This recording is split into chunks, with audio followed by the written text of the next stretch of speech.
Wanna grab a copy of the Steambird? We know our Fontanian friends love a little drama. There's no way they let their readers down. Isn't that Charlotte? And standing next to her, surely that can't be Kinich? How about... Lost treasure resurfaces at last. Behold the beauty of the Remurian teacup.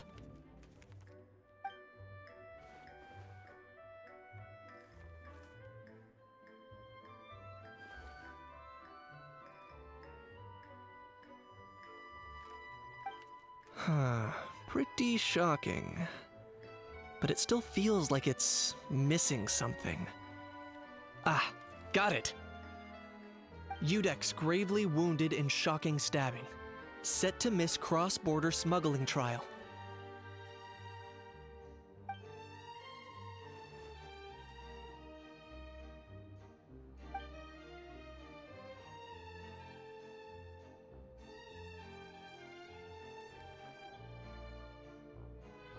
Huh? What? Did Paimon hear that right? Neuvillette was stabbed and gravely wounded? No, surely that can't be right. Can it?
Hey there, you two.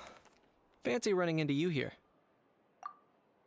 Yeah, that, and also a less than pleasant shock! What the heck was all that about a Saurian meat restaurant and the Udex getting stabbed? Please say you weren't being serious.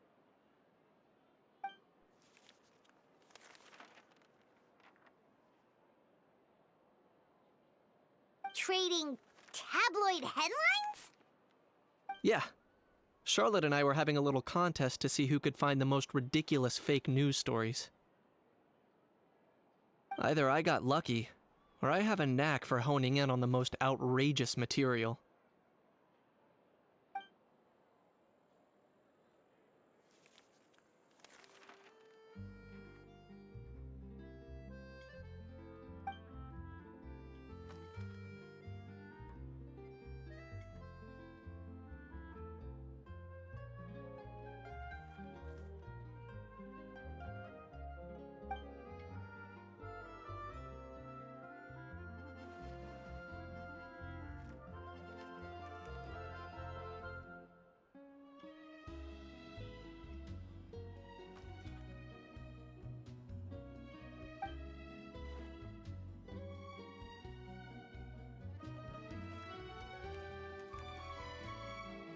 If I had to quantify it, I'd say about 1% of what they write is the truth.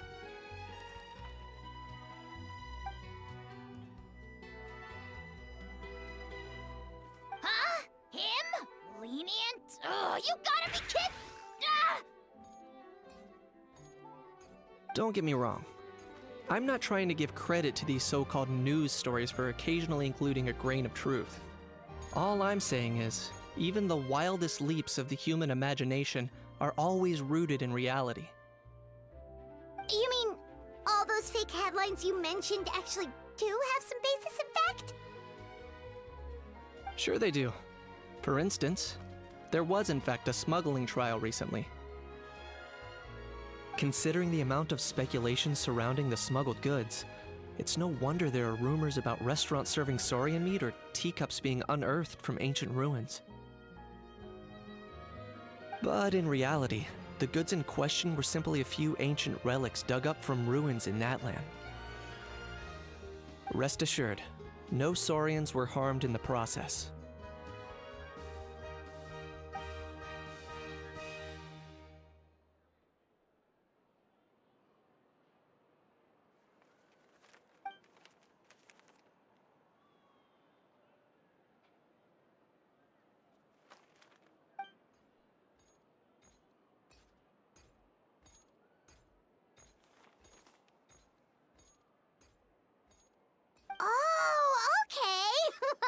Paimon was so busy freaking out about those headlines that she totally forgot to ask why you're here in Fontaine, kinich.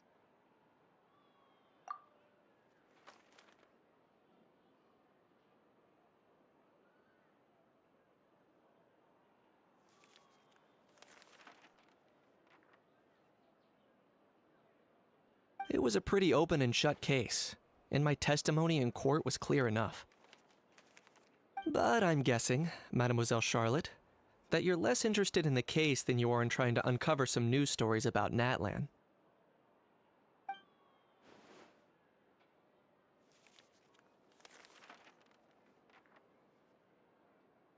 I appreciate your kind invitation, but like I said, storytelling isn't really my forte. Kinich the speechless! Kinich the tongue-tied! Huh? If you're dead set on doing an interview, why not talk to the Traveler instead?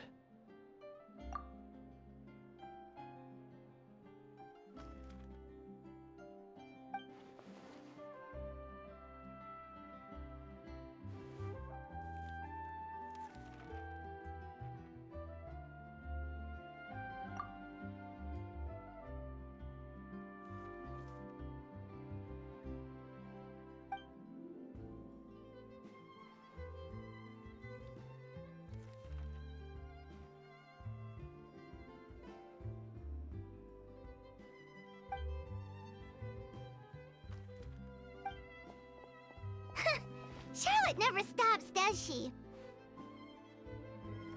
Anyway, Paimon just has to ask. That owl thing that popped out before, or was it a howl? It kind of looked like a howl, but at the same time... Oh, that thing. Yeah, that was a howl. Huh? What's up with him? Like, he's still noisy, but he's way quieter than before. It's like he's trying to hide or something. Could be. Not acclimatizing? Aw, poor Almighty Dragon Lord is not feeling well. Too bad he can't come out to argue back. What do you mean? There's nothing physically wrong with him. It actually has to do with a strange law we learned about after arriving in Fontaine. Apparently, it's forbidden to release flying objects within Fontaine city limits during the first 3 days of each month. Paimon sure does! Paimon's been down this road before. There's an easy solution. As long as Kinich holds onto a house tail, he'll be considered an Almighty Dragon Lord balloon, not a flying Almighty Dragon Lord. Not gonna lie, I was considering that. But a How wasn't too thrilled with the idea of huffing and puffing away in the form of a mini helium balloon. That said, it's pretty annoying how he keeps randomly popping up all of a sudden. Anyway, this morning I saw a notice outside the Palais Mermonia about an event that's set to take place outside the city soon. Something to do with filmmaking. I hear that's all the rage here. I was planning to stay here and do some exploring for a few extra days anyway, so I think I'll go check it out. It'll be a good chance to let that noisy helium balloon out. He might even learn a thing or two. If you're free, why don't you come along? I know where it is, so let me lead the way.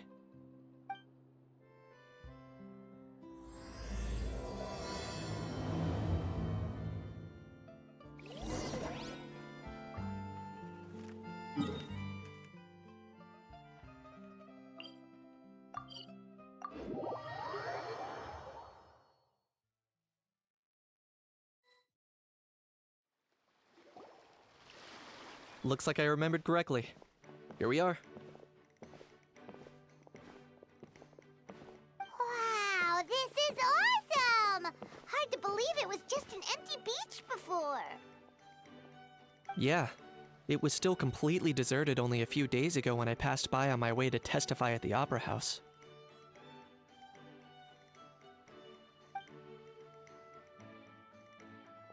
There must be some efficient workers in Fontaine. Quite impressive. A few days? One night was all it took. Rap-a-tap-tap, ta-da! But is this all it takes to blow people away? Oh, no, no, no. Given my past experience, I can't let myself get carried away. Well, I can't believe you actually remember me. It's me, Lepine Pauline. That's right, the unlucky one.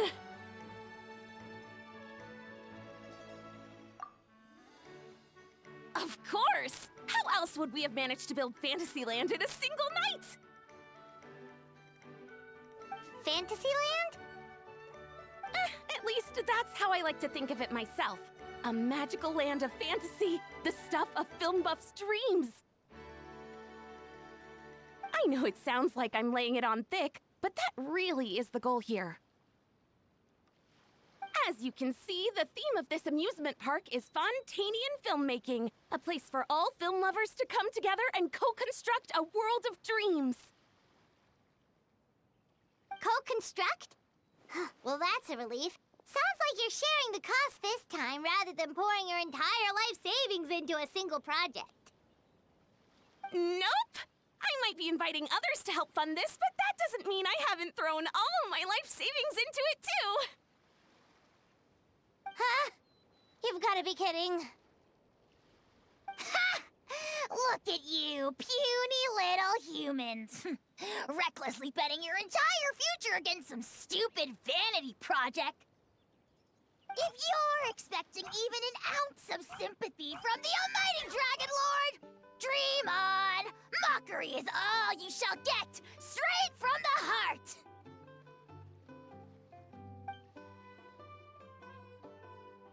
Sorry, just ignore that little gizmoid.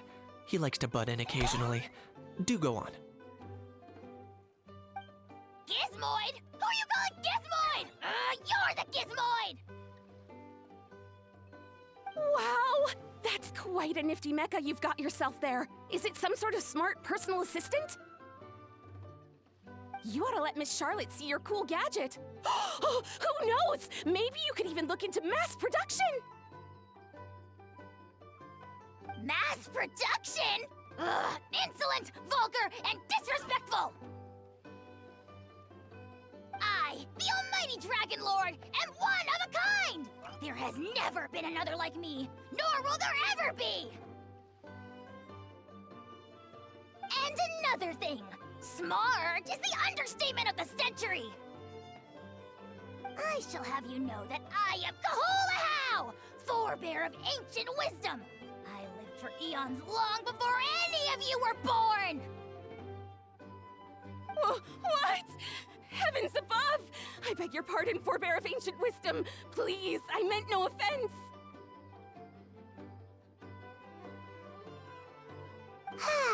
Idiot meets idiot. What's all the fuss? Making some new friends, are we?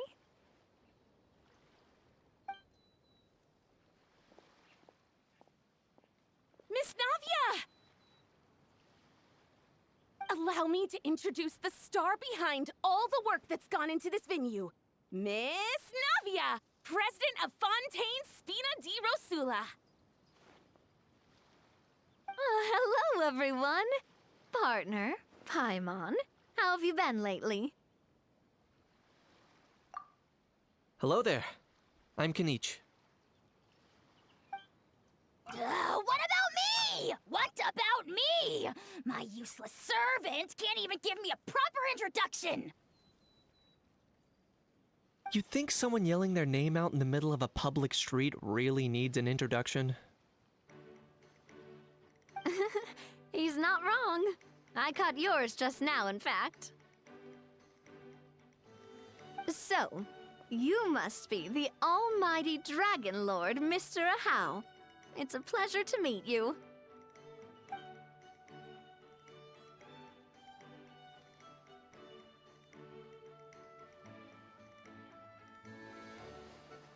Oh, see that? That's what I call proper manners! Well, well, it's not every day you meet a well-mannered human. Navia, was it? Excellent. You may address the almighty Dragon Lord by his name. Navia, don't you think the title Almighty Dragon Lord is a bit silly? It's no big deal. All little animals do that, don't they? I mean, try to puff themselves up to look more impressive. Anyway, it's all thanks to Miss Navia and the Spina di Rosula that Fantasyland's gotten up and running in the space of a single night.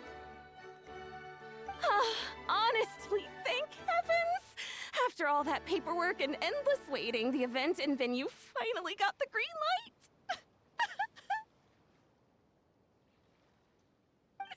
I couldn't wait a moment longer. The second the approval came through, I reached out to President Navia, hoping she could lend a hand. After all, who else but the Spina di Rosula would indulge such impulsive demands?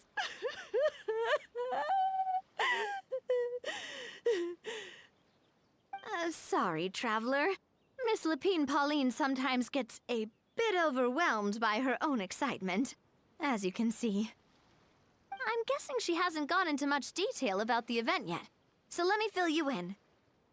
In short, the Cheval Moran Film Fantasyland is a fan convention that's open to film enthusiasts from all over Teyvat. Miss Lapine Pauline is hosting this event, and also providing technical support. Huh? Cheval Moran? That's right, the one and only Surintendant Cheval Moran! After much persistence and many solicitations, I finally obtained Lady Farina's permission to use the image of her close friend.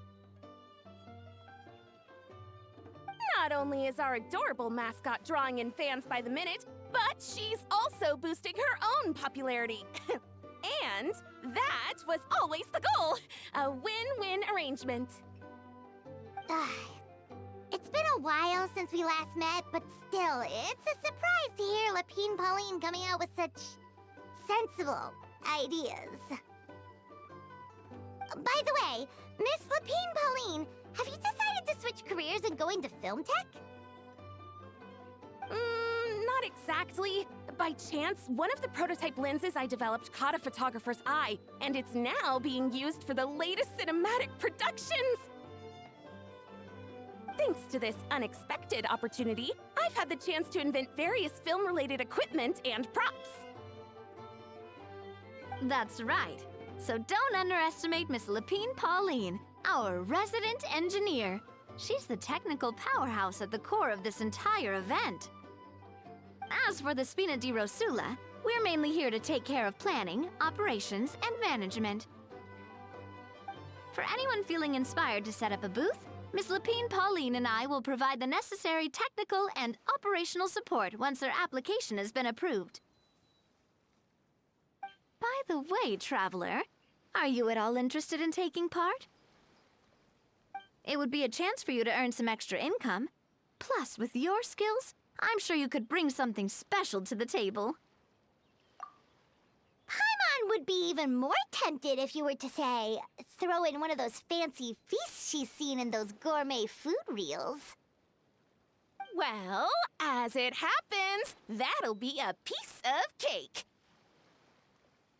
Everyone needs to eat, whether they be tourists or the stall owners themselves. So thanks to Miss Navia's help, we've managed to invite none other than the celebrity chef, Miss Escoffier, to run our theme restaurant. Look over there!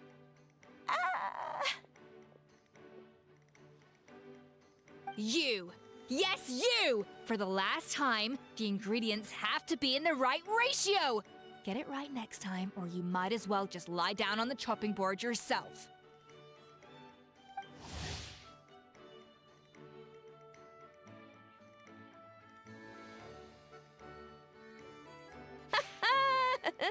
She seems a bit busy right now. Well, I'm sold. I think I'll make a How go be her assistant. You little... What's your game here? Demoiselle, sorry to bother you, but there's an issue over here that requires your personal attention. Apologies. Looks like it's back to work with me. Please feel free to take a gander at what we've got. Anyway, if you're interested in taking part, come find me later.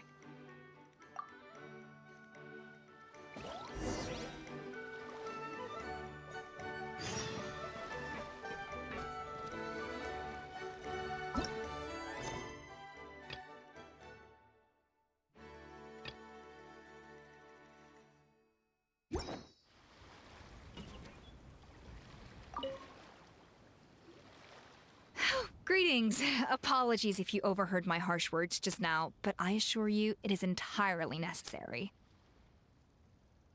The sheer lack of standards here will be the death of me. Do you have any idea of the kind of customers I'm gonna get with how lax things are at the moment? The ones that leave their guns behind by accident, and then come back to collect them later, bringing ammunition with them. Yeah, that's the kind of customer you wouldn't forget in a hurry. Oh. Wait, has that happened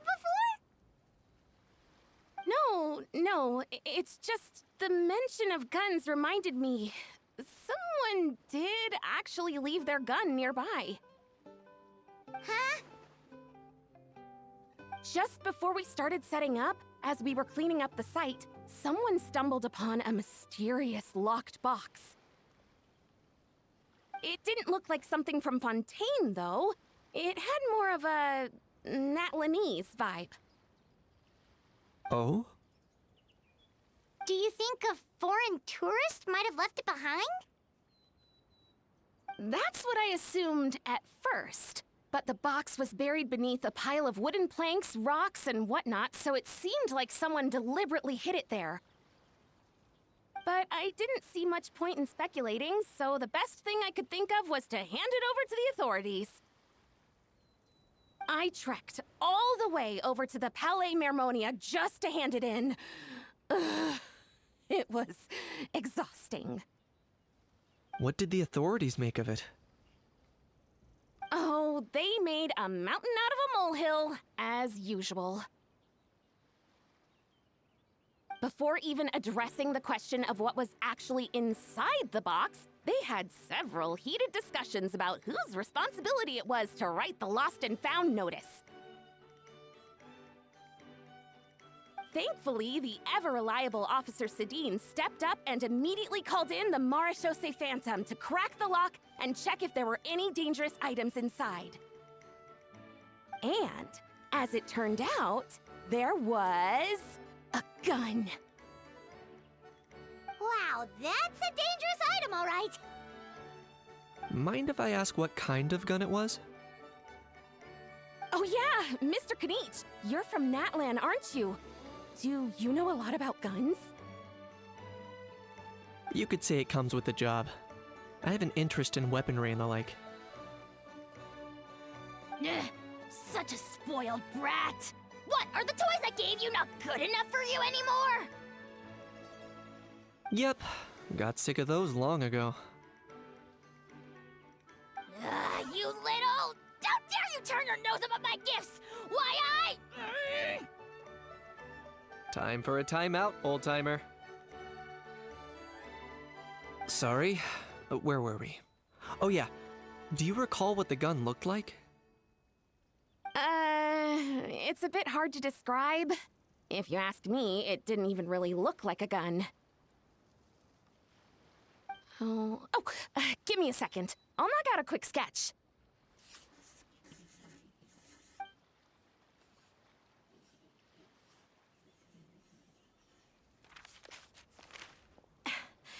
Something like this. Whoa, it's so neat and precise.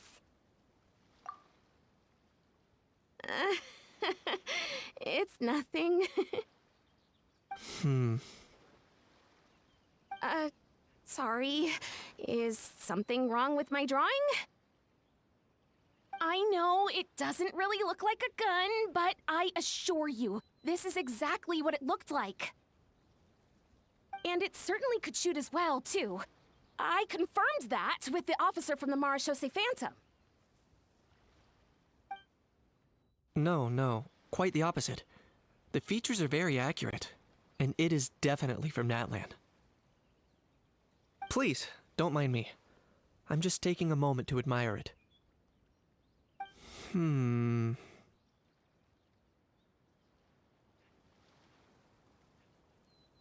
I should be the one thanking you. Thank you, and everyone else for your support. Don't mention it. Besides, we haven't really done anything. Not at all! The buzz and excitement you guys bring is exactly what this event needs! Oh dear, I'm starting to feel a bit guilty watching everyone else toil away. Guess it's about time I got back to work too. But just before I go, one last thing. Traveler, it's wonderful to see you. Here's to a successful collaboration!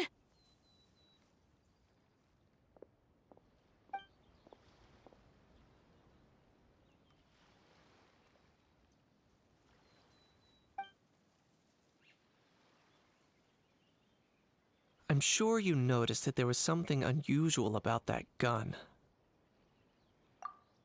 Correct.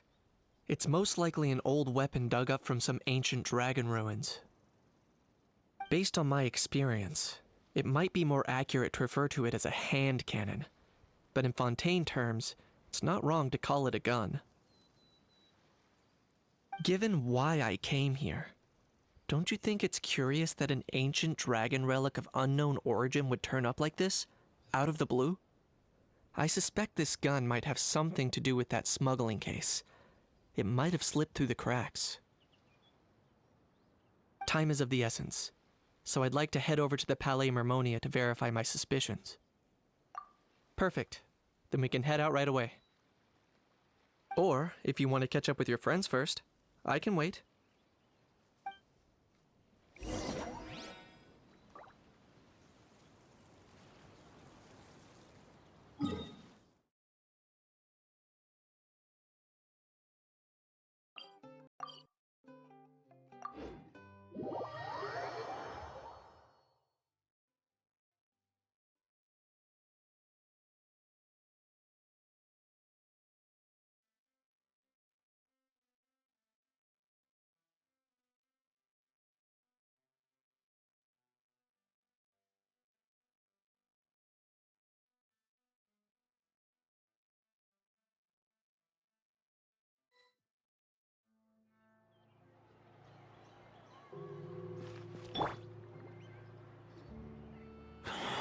Oh, man.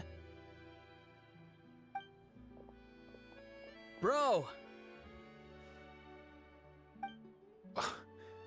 Are you mimicking me? Now's not the time. Come on. No, I mean, one of our buddies is here, for real. Quite a few of them, actually. Aurora and Aoife, what brings you to Fontaine? Huh? How come you're... Ah, I'm guessing Kinich is here because of that international smuggling case, right? I've heard quite a bit about that. Word sure gets around quickly, huh? First time abroad and you're already making headlines. Oh, stop it. It's not like I was the center of attention.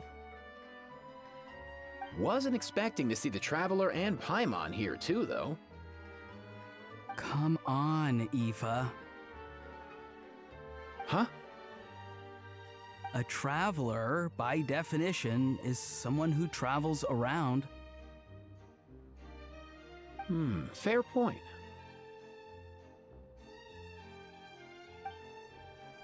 Anyway, back on topic. Wait a second. I lost my train of thought. What were we talking about again? Why course. For vegetables. Kakuku. Huh? I'll go first. It's for the Chevrolamine Film Fantasyland. Wait, is that right? It's Cheval Moran. Ah, right. I keep stumbling over that one. Guess I owe Cheval Moran an apology, even if she's not here. Anyway, long story short, the festival restaurant urgently needed fresh vegetables from Natlan, which is why Aoife and I are here. So, you guys are vegetable couriers? He is. I'm just here as a responsible adult. It's his first time traveling so far away from home, and all the elders in his tribe were worried. So they had me come along. Even though it's your first time too. Right, but they still picked me to accompany you. You gotta wonder why that might be. Don't you get it? They all just saw how overworked you were, so they used it as an excuse to send you off on a vacation. Wait, what? So I'm getting the grandson treatment now too? See? Doesn't matter how much older you are than this dude. Hang out with him long enough, and you'll eventually find yourself being treated like a kid. Meaning everyone looks after you. What's so bad about that? In theory, nothing at all. In that case, guess I better start over. Hi guys, my name's Aoife, and I just turned 5. Paimon's not sure who the responsible adult is anymore. So, what about Kakuku? If he was here, we'd be making more of a ruckus than we already are. That's exactly what's got me worried. Aoife, there's nothing to worry about. You're a big boy. You can handle yourself now even without Kakuku. You think that's what I'm worried about? Anyway, my priority right now is Kakuku. Suffice it to say, Kakuku's in big doo-doo. How so? He's so small, and all he knows are a few harmless phrases. What kind of trouble could he even get himself into? Let me guess. Did he get caught out by the law on flying objects? Bro, you too? Not me. How? Oh, that pesky little chatterbox. So that's why he hasn't interrupted us this whole time. Guess he's too scared to show his face. That, plus he's already spouted enough nonsense for one day. So I've put him on mute until tomorrow. Nice one. If I was even half as decisive as you are, I would have kept a closer hold on Kakuku so he didn't get a chance to go flying off. Oh no, bro. Or rather, did Kakuku get caught by the guards for flying around? If they had managed that, we'd at least be able to track him down. But when the guards started chasing him, Kakuku flew into that building next door. I wouldn't be surprised if there was a high-stakes pursuit going down in there as we speak. Just like one of those cool crime movies. Which building? That one? Yup, that's the one. Kakuku sure has a good eye for a getaway. It's the tallest building around. I may be able to fly up pretty high, but checking every last window would still take quite a while. As for Aoife, well, let's just say he's not flying anywhere without a Saurian. Sorry about that. Not like it's my fault, though. You don't have to apologize on my behalf. Wait a sec. What's this what to do with how high you can fly.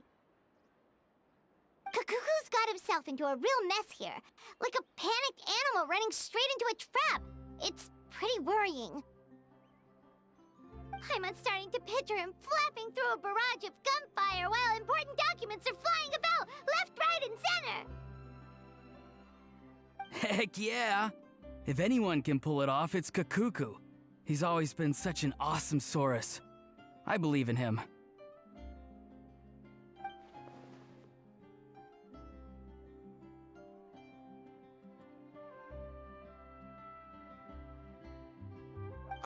For real now? Do you even hear yourself, bro? Of course I'm for real. I'd never make light of something like that. All right, everyone's an awesome Saurus. Well, the human version. But our priority right now should be to go in there and check up on Kakuku. Leave it to us. You sure? Wow, awesome. That'll be a huge help. And if Kakuku doesn't listen to you, I give you permission to pull out a couple of his feathers. Wait, since when was that up to you? Well, then it's your call, bro.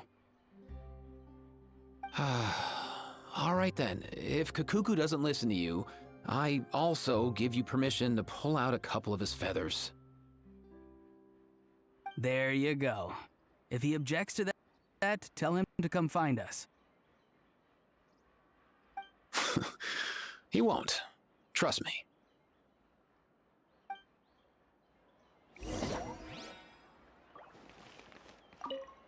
Back when we first met Kakuku in the wild and I begged you to take him under your wing, I never imagined you'd end up spoiling him rotten. And I never imagined you'd be nagging me about it. Oh, well, I definitely saw that coming. Huh? You're only 5 years old after all.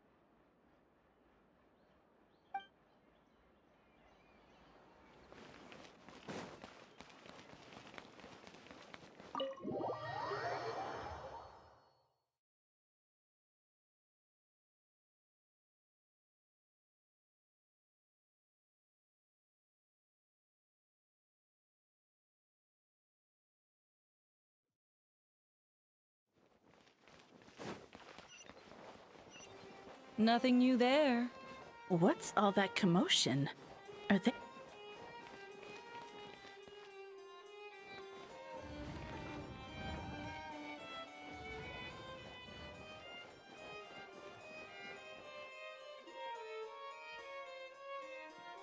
No way,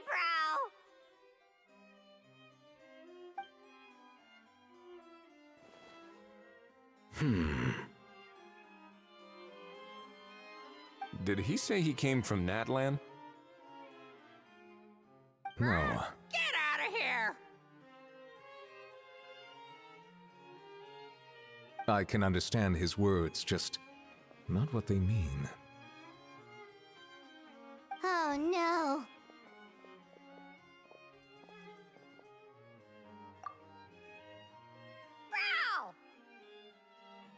Bro! He keeps repeating the same things over and over again. Oh, you know one another. He's a friend, yeah. A Saurian friend, let's say. Great. Well, that was easy. Looks like we've tracked down the owner. Guess that's one less lost and found notice for you to write, Monsieur Neuvillette. For real?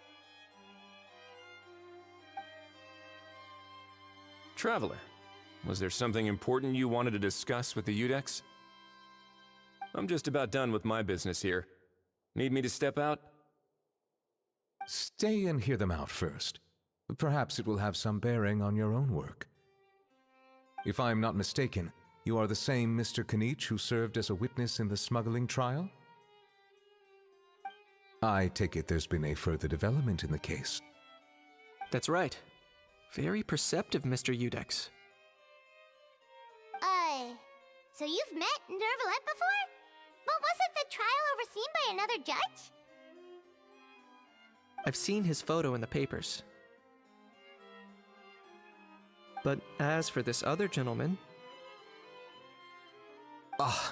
Allow me to introduce you to Mr. Wriothesley, administrator of the Fortress of Meripede. Or in layman's terms, Fontaine's prison warden. Please, feel free to share anything about the case. There's no need to keep anything from him. Pleasure to meet you.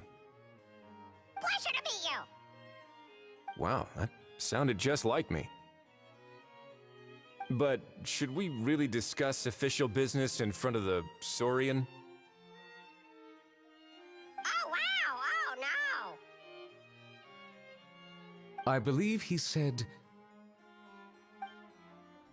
Or rather, I suppose he meant that he'll keep this to himself. Though I should mention, Mr. Kukuku, that we will have to ask you to sign a confidentiality agreement. Sure thing, bro!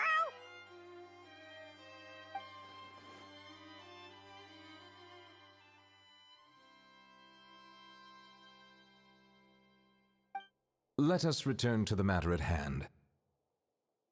Mr. Kinich, was there something else you wanted to discuss relating to the case? Yes. Let me fill you in.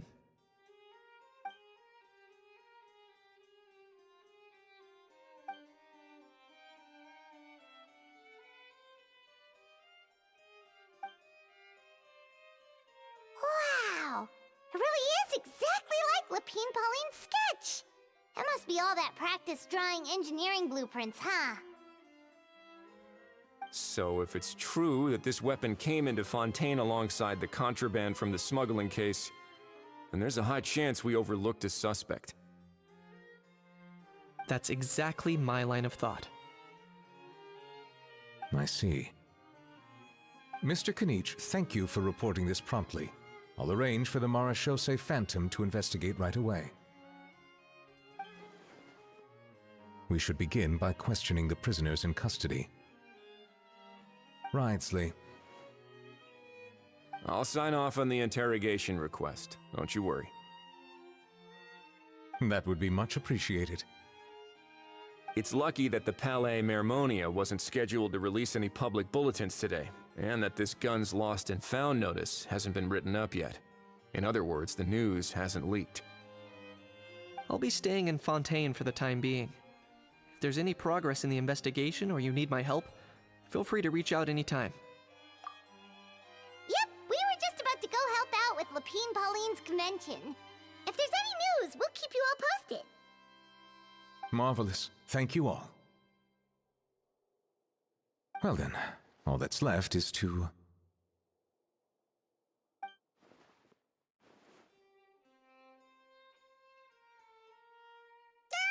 You miss me, bro? He really does come out with the most unexpected things. Who did he learn it all from? Huh. Well, it's pretty extraordinary. Anyway, according to due process, we must first determine whether Mr. Kukuku qualifies as a flying object. And, following on from our conversation just now, he also needs to sign a confidentiality agreement. Drafting said agreement may take some time. Looks like you'll be staying with us for a while then, Kukuku. Excited?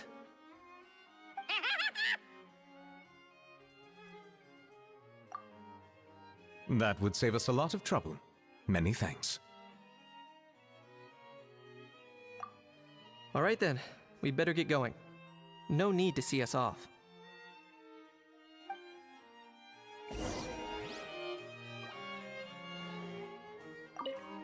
I know you mentioned a while back that people from Nadland would soon start showing up all over the world, but I hadn't expected anything like this. It seems no matter where they come from, all dragons are inquisitive by nature. You can say that again, bro! The same might well be said for humankind. The real reason you chose to stay to investigate this case was your curiosity about Natlan and Mr. Kukuku, was it not? Guilty as charged. Nothing gets past you. So, how about we take this opportunity to chat a little more? We've got the world's best translator on hand, after all. Sure thing, bro.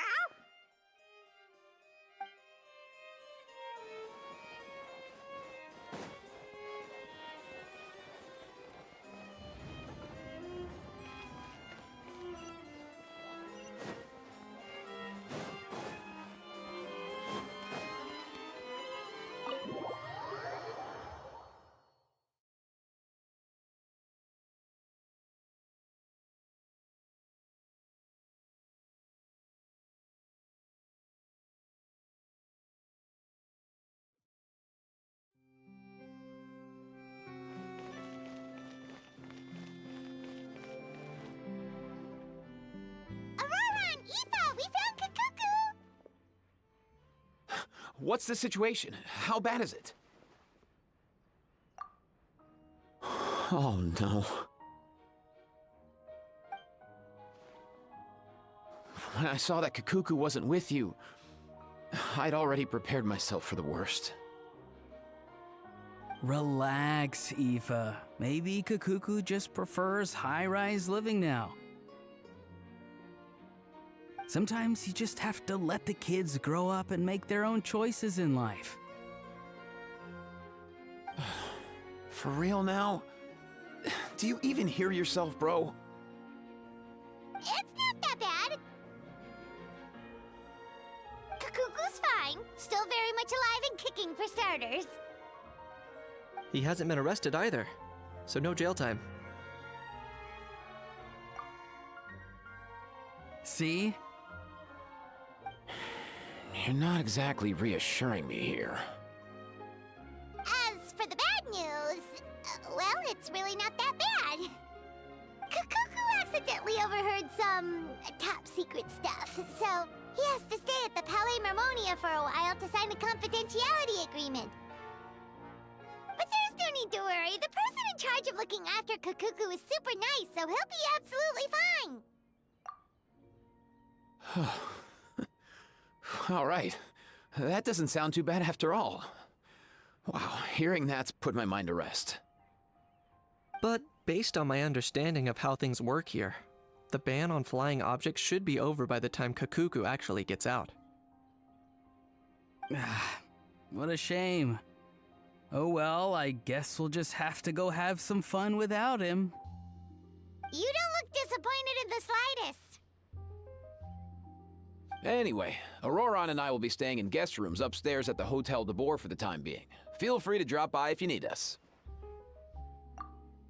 Yay! Problem solved! All right, let's catch up another day.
It's been a few days. Ban on flying objects should be over by now. Let's head over to the Palais Mermonia to see how Kukuku's doing.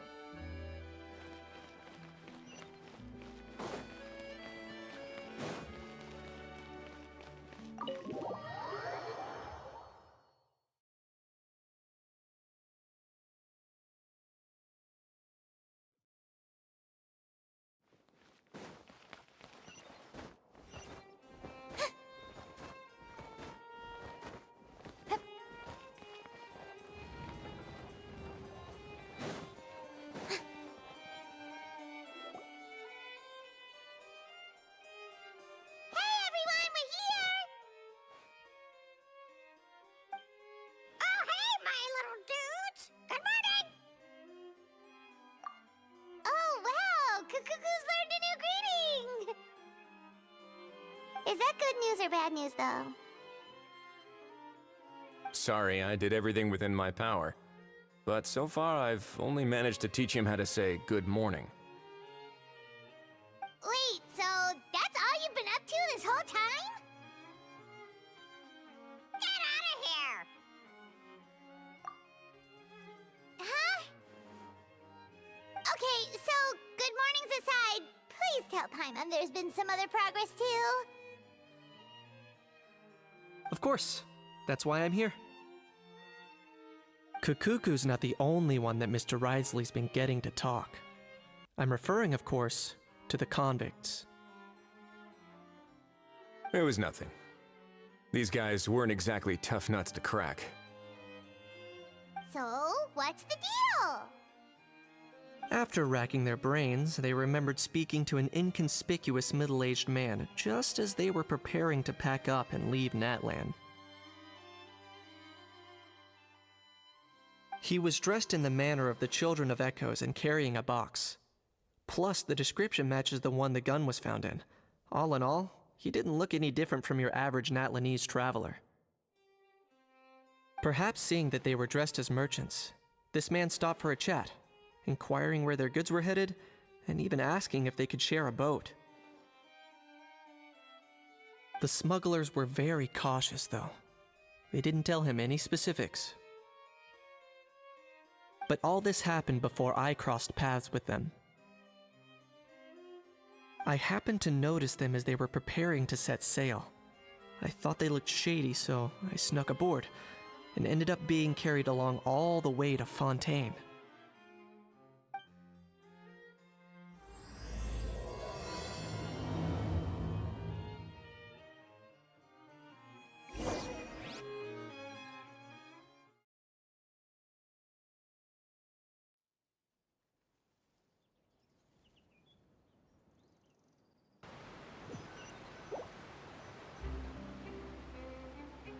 Boss, do we know if those Fontainians will even like this stuff?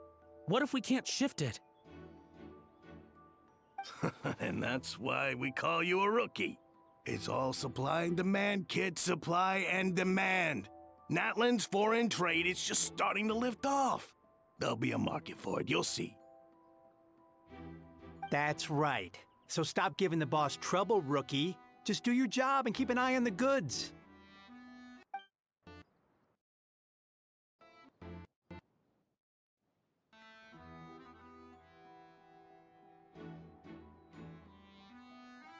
Scarred face.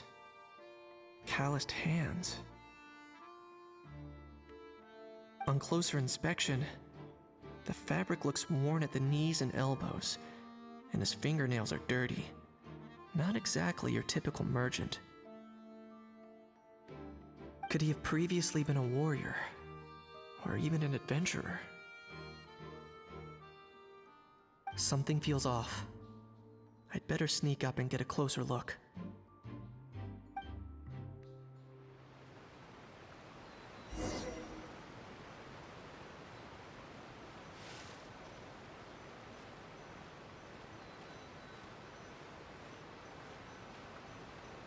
Nice thinking, boss. This tourist tub's been fast going and smooth sailing. Plus, no one's been asking us what we're up to. That goes without saying. Big cargo ship would have been too slow, whereas the smaller ones would have been faster but way too bumpy. If we ended up damaging the goods by accident, all these months spent grafting away would have gone up in smoke. Seriously? But there's hardly anything here. Would it really have taken them months to prepare? And why would they need to transport it with such care? Could they be secretly smuggling precious items out of Natlan? I'll need to find a way to get to the bottom of this.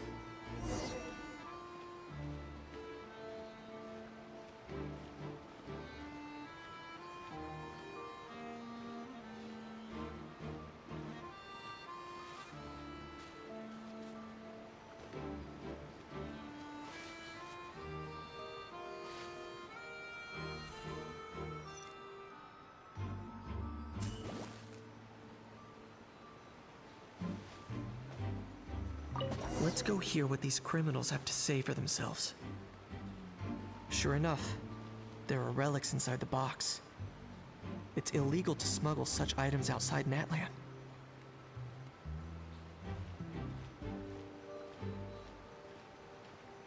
Hey, why the long face? You're abroad on business, and you get to do some sightseeing while you're at it. Sounds like a pretty sweet deal to me. You better cheer up if you know what's good for you.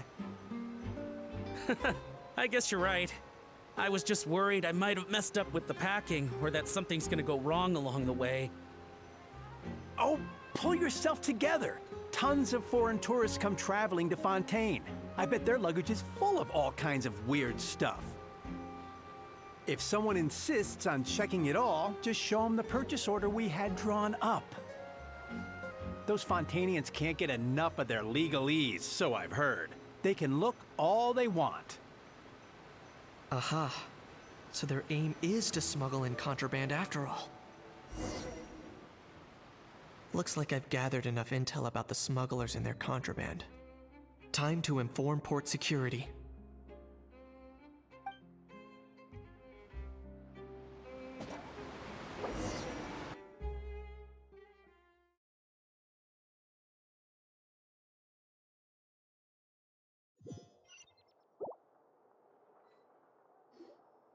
So anyway, that was when I went and told the Fontainian guards about my suspicions.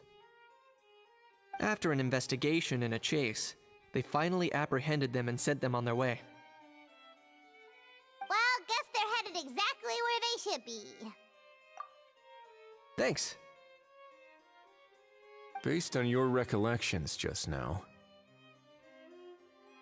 I was completely focused on those smugglers at the time, so I wasn't really paying attention to other passersby. Yeah, Kinich, you did great! in other words, the person who brought the gun here, the one who lost it, has no connection to the smugglers whatsoever. They were working entirely on their own. Oh dear, oh dear!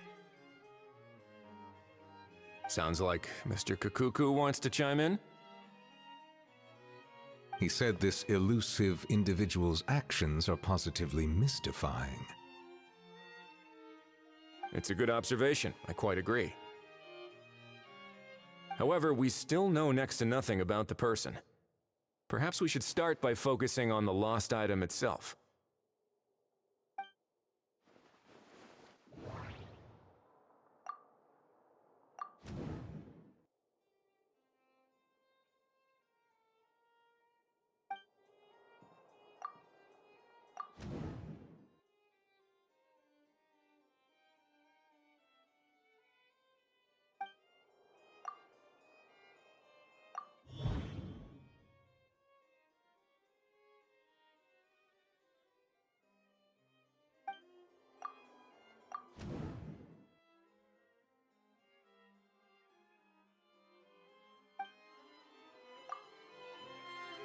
It certainly seems like it was the bait in some kind of trap. The only question is, why wasn't the bait made more conspicuous? Has something sprung to mind? I just remembered a film I watched this one time. Huh? Oh wow, no way, bro! Hold on, let me explain. Just now, the traveler speculated that this box might have been placed there on purpose, as if the intention was for someone to come pick it up. That got me thinking about those films about kidnapping cases. When they demand their ransom, the kidnappers tell the victim's family to leave money or valuables at a designated spot for someone to come pick up. That doesn't merely happen in films. There have been similar cases in real life. In fact, if anything, it's probably the real-life events that inspired the films. Sounds plausible. Ooh. Wait. This raises the stakes to a whole new level. If the gun really was some kind of ransom, then since we took the box, the kidnappers never got their payment, so... Does that mean they executed the hostage? I agree. I don't believe we have a kidnapping on our hands. Selling off stolen goods is extra work that most kidnappers would want to avoid. Unless they're after something very specific, they tend to just ask for cash. Could we be dealing with a kidnapper who's dead set on getting their hands on an ancient dragon handgun? It's not impossible, but the likelihood is very slim. We can discount that possibility for now. And speaking of selling stolen goods, don't you think this looks more like a transaction?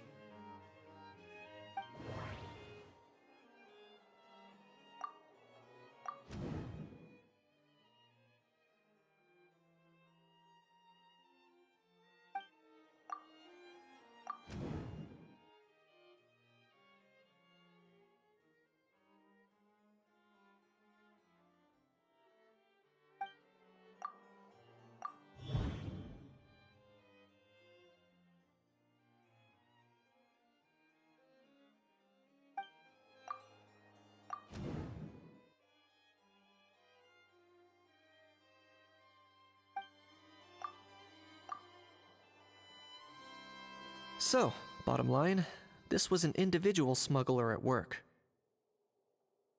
Exactly. And it was the location itself that caused the deal to fall through.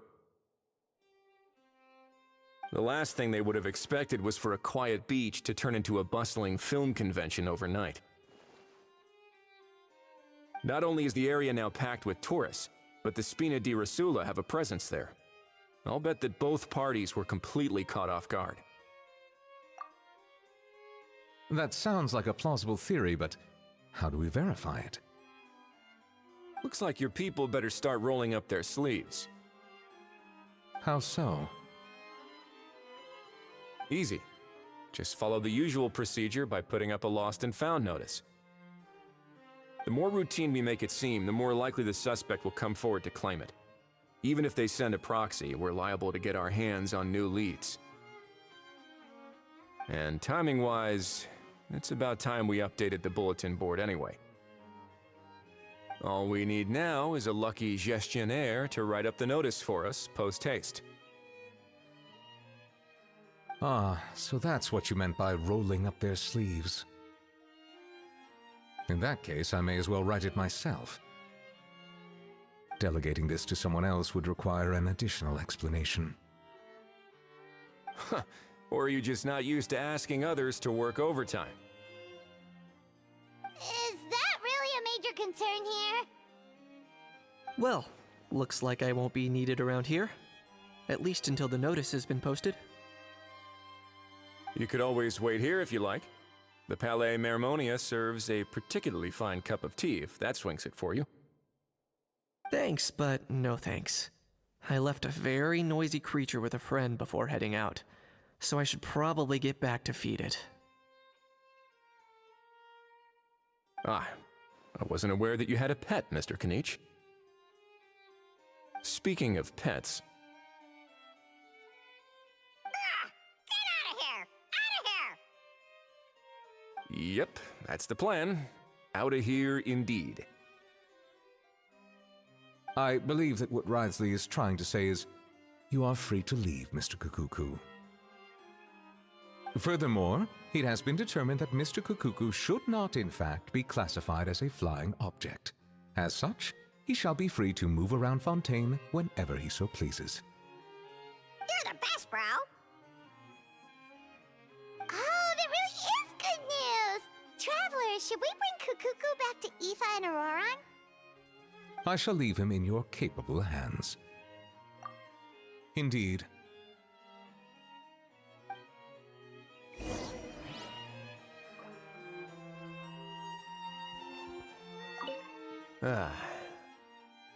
You know, all this has made me realize that I'd quite like to have a pet.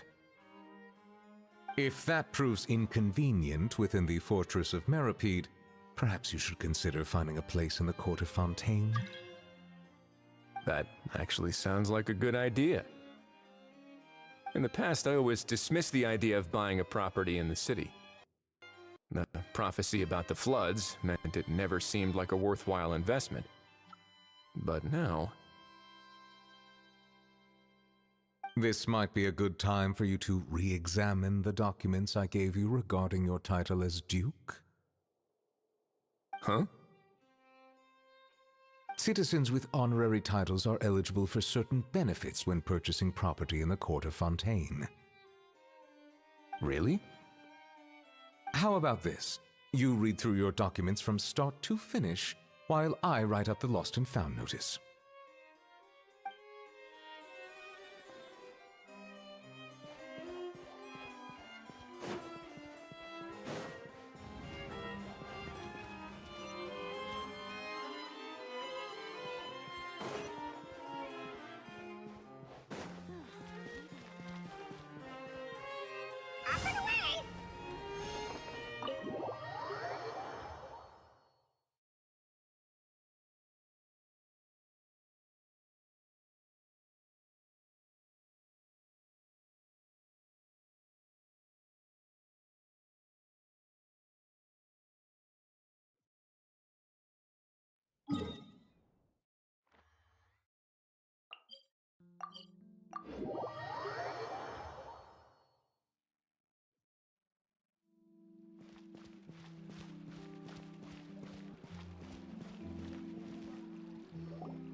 How?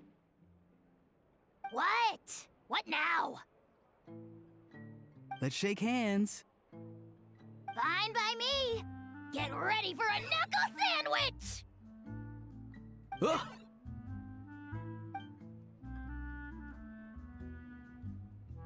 Oh, nice dodge. Paimon feels strangely inclined to keep a safe distance. You miss me, bro?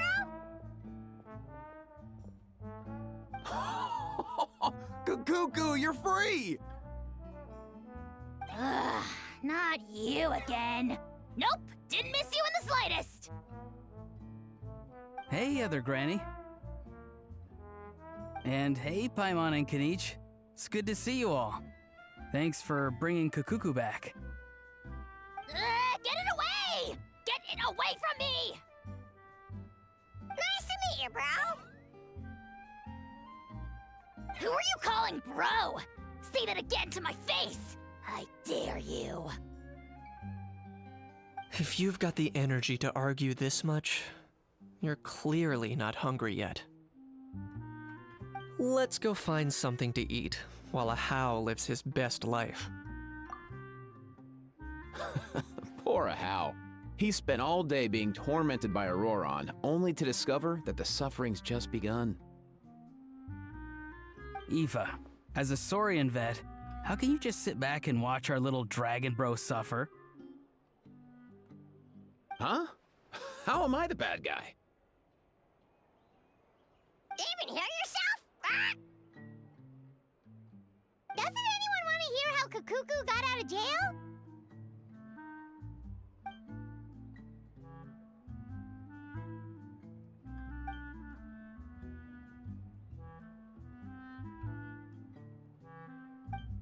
Don't lose hope, How.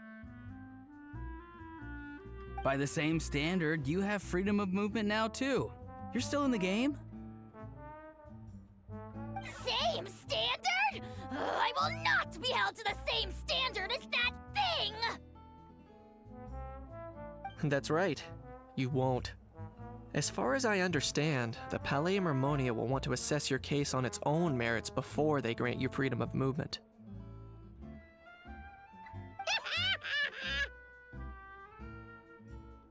Where's that Saurian meat restaurant again? I'm gonna march that little pink balloon right into the kitchen! Yeah, good luck with that, bro. You'll be putting your own neck on the line, too. Also, there's no such restaurant! Anyway, thanks for looking after a How, guys. I'll take over from here. Why, you? Between the two, Kukuku wins the cuteness competition hands down. Ah, really? Thanks! Wait, who are the other contestants, though?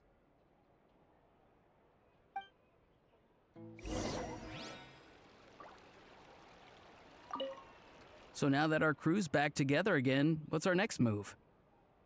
Oh, how about a game of rock, paper, scissors? No chance. If I lose, we'll end up stuck in the room watching films all over again. Nope. This time, we'll only watch a film if I lose instead. Had enough too, huh? For real now? Come on, bro. Can we just ditch this whole leaving it all to chance thing? Why don't we take our fate into our own hands? Aren't we doing that already? Rock, paper, scissors uses our hands.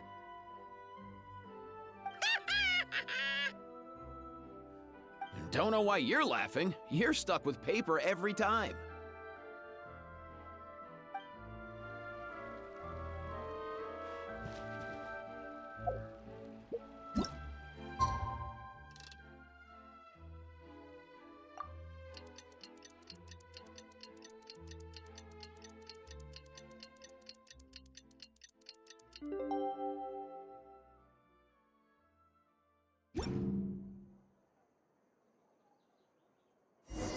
The lost and found notice is up! Maybe we should go hang around the Palais Mermonia to see if anyone shows up to claim it.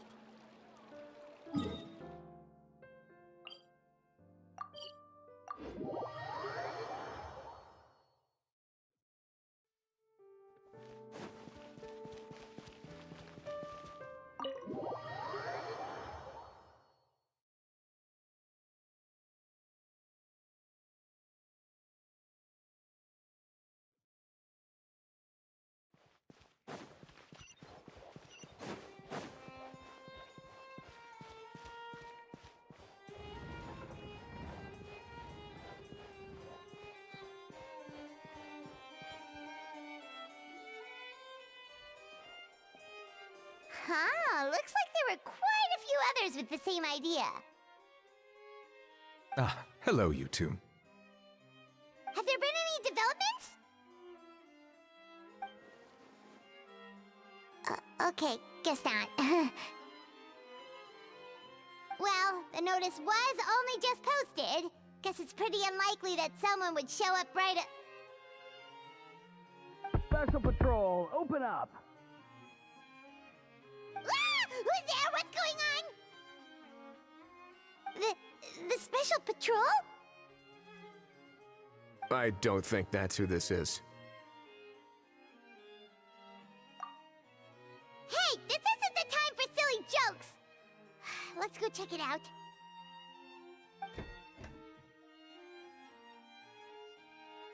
Good day, all. Gramps, grannies, aunts, and uncles. What in the Tevat are you doing here, Auroran? Oh, he must be the one you mentioned. Kukuku's owner? One of his owners. Kind of. But, bro, what are you doing here? I'm here to claim a lost item. Is this the person you saw on the boat, Mr. Kinich? Somehow I highly doubt that. For starters, he just addressed us as Gramps and Grannies. And unless this is the youngest looking middle-aged man in the world, I don't think he's our guy. Huh. Was there something wrong with my door-knocking etiquette? That's how they do it in all the films. That's not door-knocking etiquette. That's the Special Security and Surveillance Patrol doing their job! Completely different things! Oh, I see. I figured it was just a polite way of requesting entry, to show the people inside you had something important to discuss. Oh, sorry about that. I totally goofed that one up. Give me a moment. I'll go back out and try again. So, Auroran, you said you were here to claim a lost item. What did you lose? Yeah, so basically...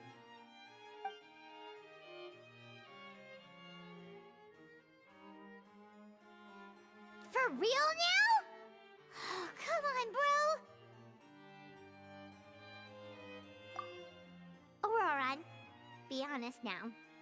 Were you the one who lost this? No, it belongs to a friend. So it belongs to Aoife? Of course not. Aoife has his own gun.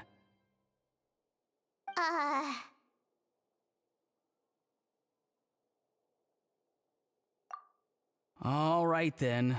I knew this wouldn't go well. So here's what went down. This morning, Aoife and I were playing rock, paper, scissors. Before long, he'd lost, as he usually does. So we figured we'd head out and visit some of the Court of Fontaine's famous landmarks. When we got near the plaza, a man suddenly stopped us to ask for help. He said that he had lost something and that someone had found it and sent it over to the Palais Mermonia. But apparently he used to work here and was worried it'd be awkward bumping into his old coworkers, so he asked us to pretend to be the owners and claim it on his behalf. You didn't manage to keep that pretense up for long. It's fine. I'm not the one who feels awkward anyway. So, a former employee of the Palais Mermonia. Was this individual a Fontaine native? Yes, at least I assume so. He looked like a well-dressed gentleman to me. We were about to refuse, but he was so polite. Could it have been a disguise? Oh no. Auroran, Paimon thinks you've been tricked. This person might be in cahoots with the bad guys. Oh, maybe he already took off and escaped as soon as your mission went pear-shaped. No way. I'm not that dumb. Huh? He's not going anywhere. Aoife and Kakuku are keeping an eye on him over at the plaza. Keeping an eye on him. I like the sound of that. In that case, let's hurry over to where Aoife is! Time to catch that con man and find out what's really going on here! Wait a minute, I have a question first.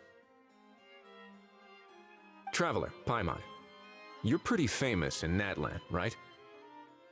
Oh, we're basically household names. But why do you ask?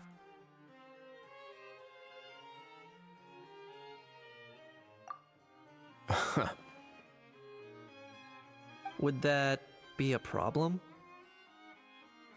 Remember when I said that the seller might be watching in secret? If so, then picking Auroran to do their dirty work was a careless mistake on their part. It suggests that the person who got Auroran to claim the item might not be fully in the know themselves.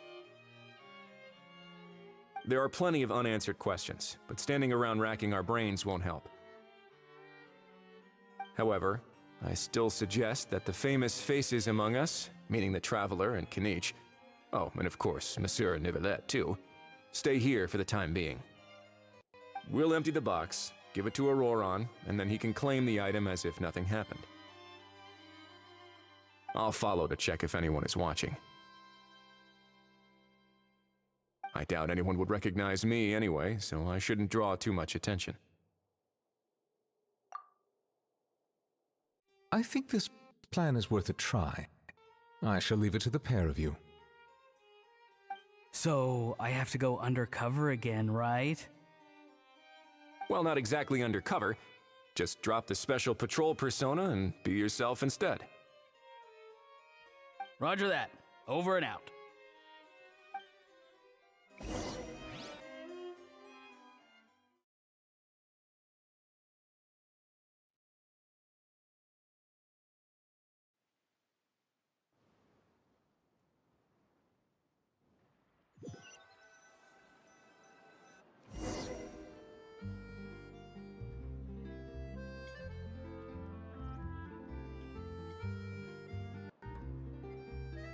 No sign of any suspicious individuals around here.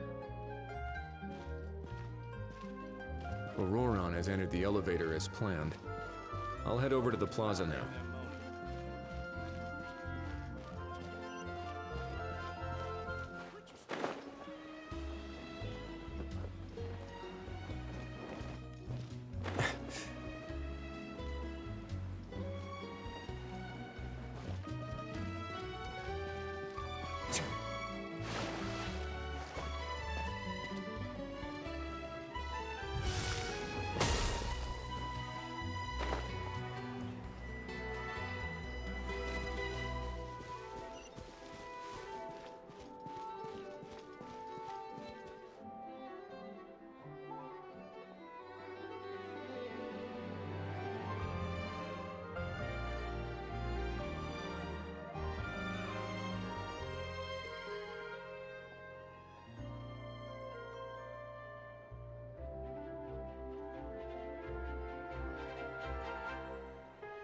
Nothing suspicious going on here, either. Strange. Maybe we're overthinking this? Oh dear! Oh dear!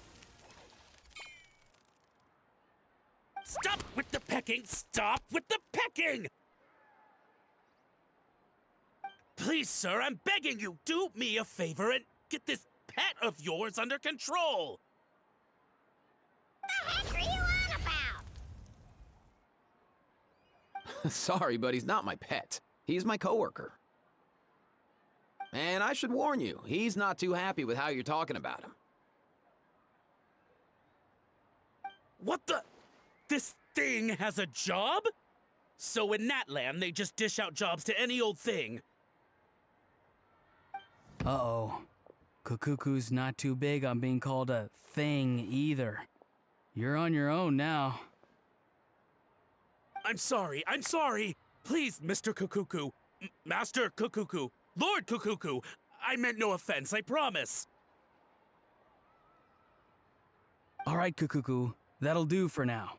Let me ask him some questions first. Sure thing, bro. Auroron actually looks pretty serious this time. Was he just pretending to be clueless earlier? Interesting. Think I'll sit back and see how this plays out. You actually got it? Wow, didn't think it would be that easy. Ah, excellent. Looks like sending you was the right approach after all. After all? I mean, because the staff at the Palais Mermonia don't recognize you, right? So I got it, but I don't remember promising I'd hand it over. Huh? This thing's pretty cool. I've taken a bit of a liking to it.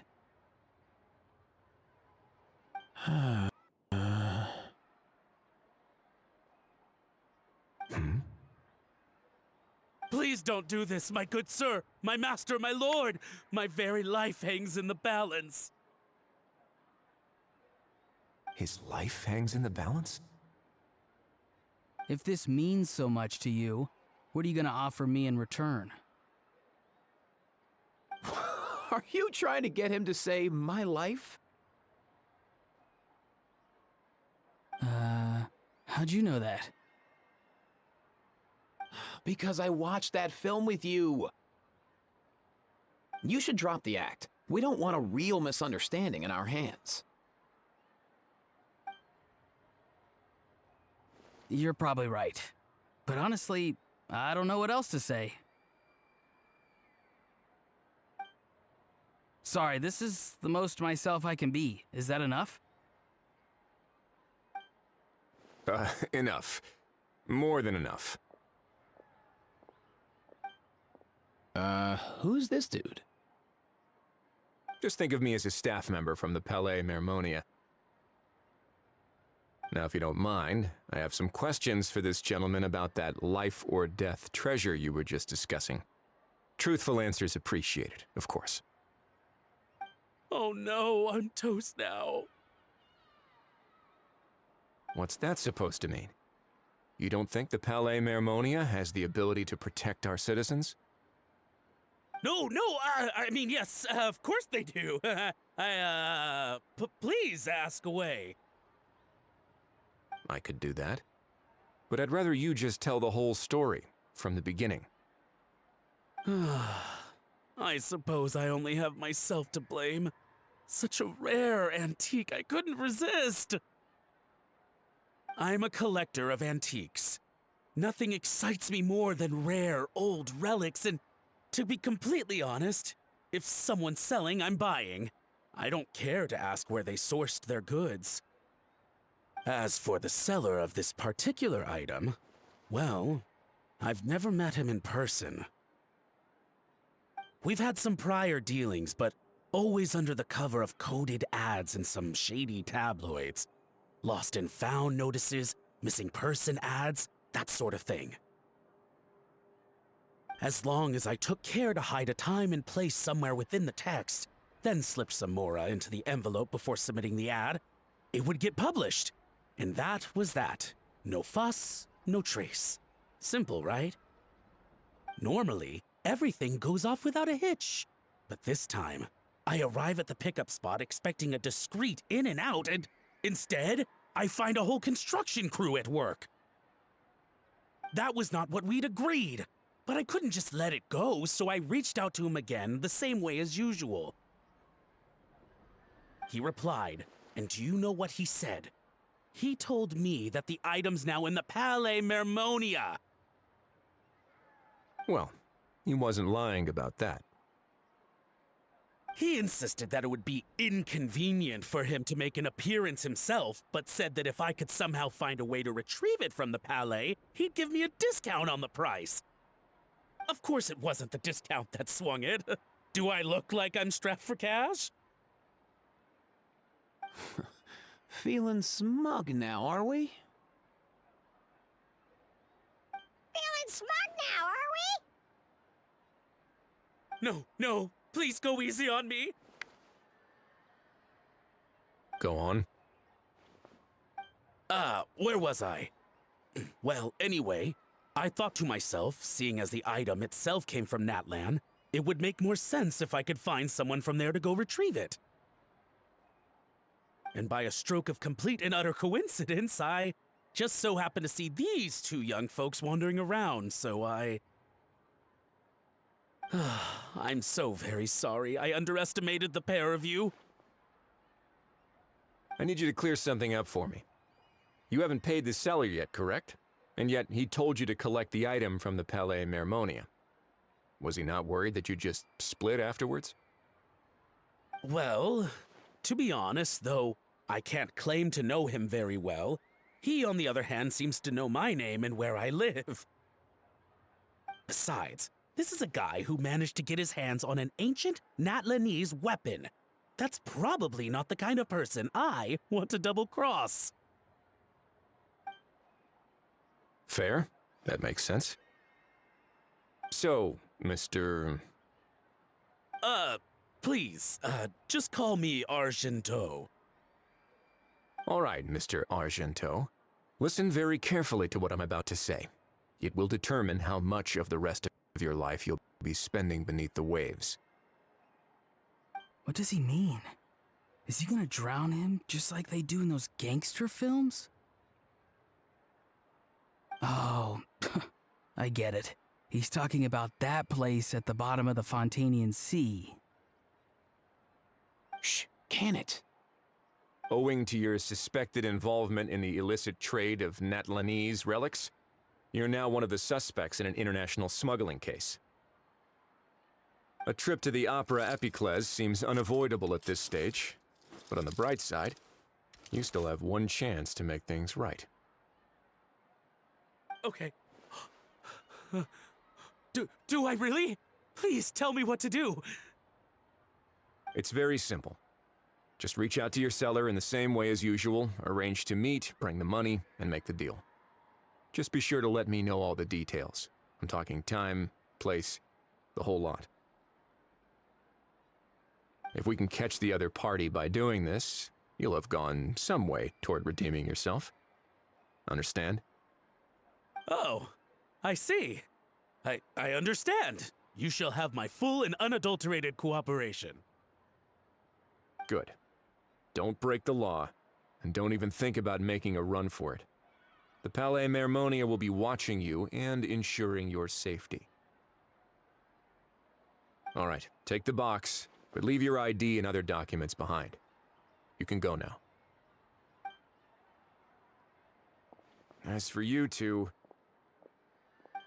protocol dictates that I should take you both back to the Palais and have you sign a confidentiality agreement. But that would take a lot of time and effort. Such a hassle, bro!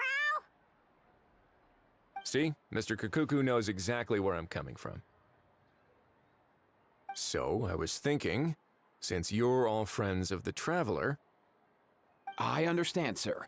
We got dragged into this by accident, and it has diddly squat to do with us.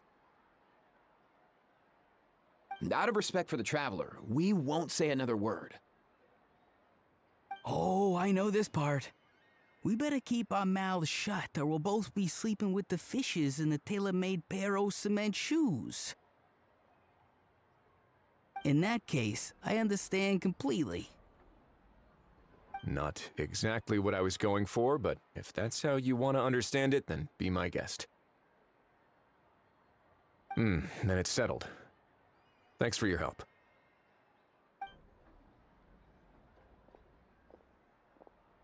Boy, am I glad that's over. That's enough work for one day. Time to head back.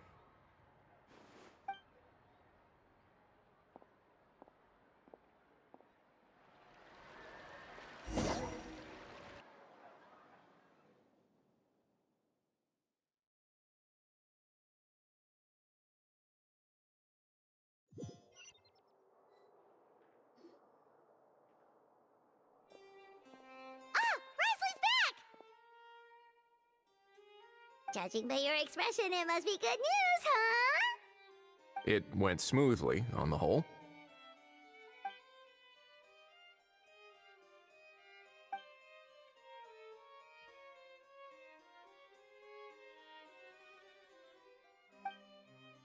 So basically, we hold off until Argento and the other party have set up the next stage of the transaction. Then we plan our next move. Patience will be key. I get that. It's like hunting. I'm just not sure the other party will take the bait so easily. Well, if he didn't need the money, or if he valued self-preservation over making a profit, he could have walked away as soon as the contraband was brought to the Palais Mermonia.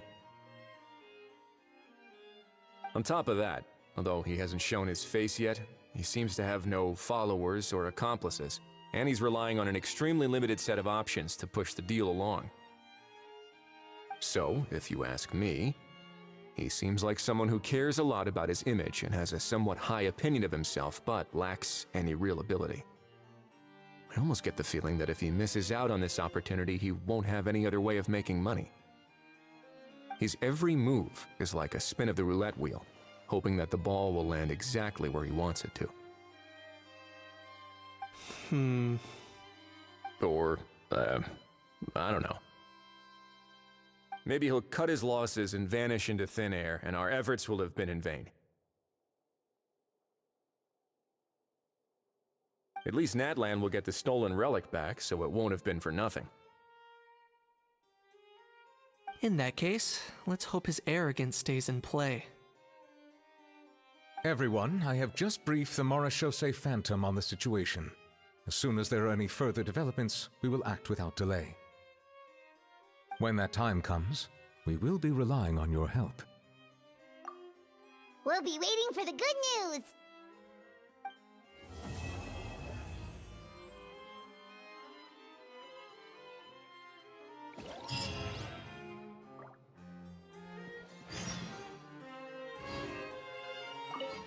On the topic of kidnapping cases... How exactly do we define the subject of a kidnapping? According to the regulations, I mean. Aside from humans, do pets count? What about sentient, non-human beings? Of course, melazines go without saying, but what about a being like Kukuku?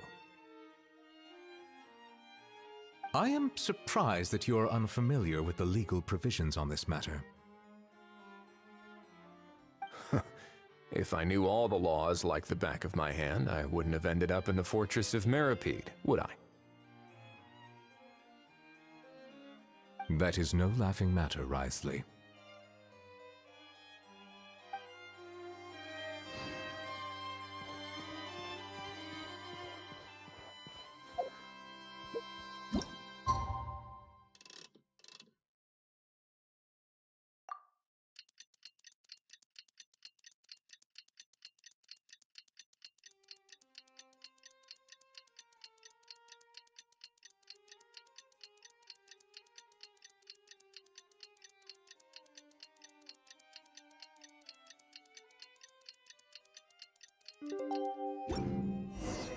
Novelette sent someone to contact us this morning! That must mean there's been some progress! No time to waste! Let's head out!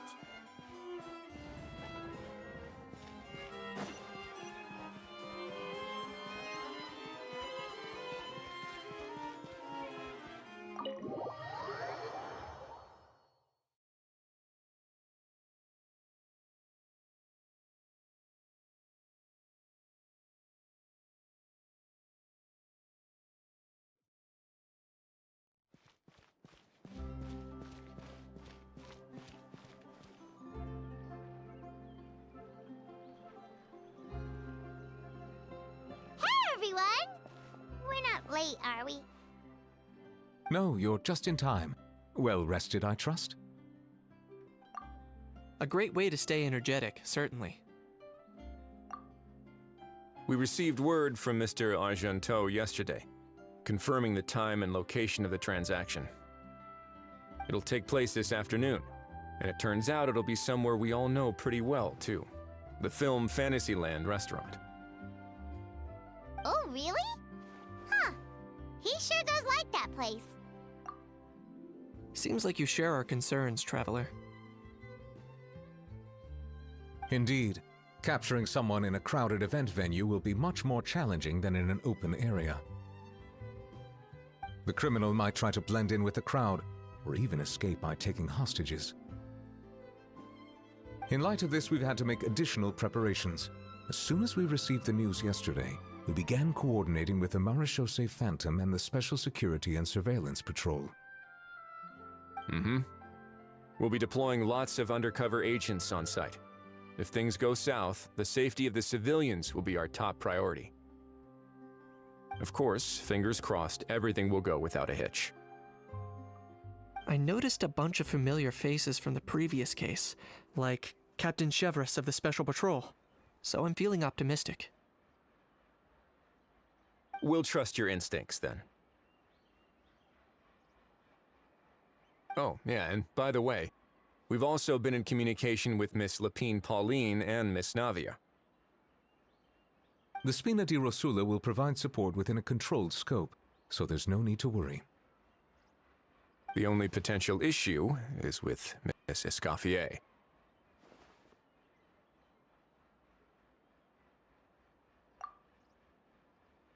You know what? That might not be such a bad idea. Ahem. All right, no more jokes. Miss Escoffier has made it clear that she doesn't want her restaurant to suffer any losses as a result of this operation. But, well, I have a feeling things might not go quite as smoothly as she hopes. To be honest, we shouldn't have dragged you into this in the first place, and it's caused you quite enough trouble already. The Fontanian authorities should be able to handle the rest from here. But still, I'm guessing you'd like to see how it all turns out. Well then, feel free to head down to the scene, but just stay alert and play it by ear. You won't necessarily have to do anything, unless things go pear-shaped, of course. I'll do my best to ensure that things don't escalate to that point. Of course. There are still a lot of unanswered questions, but our intel so far indicates that the culprit's from Natlan. Plus, I'm already a witness in this case, Might as well see this thing through to the end. That's the kinich we know and love.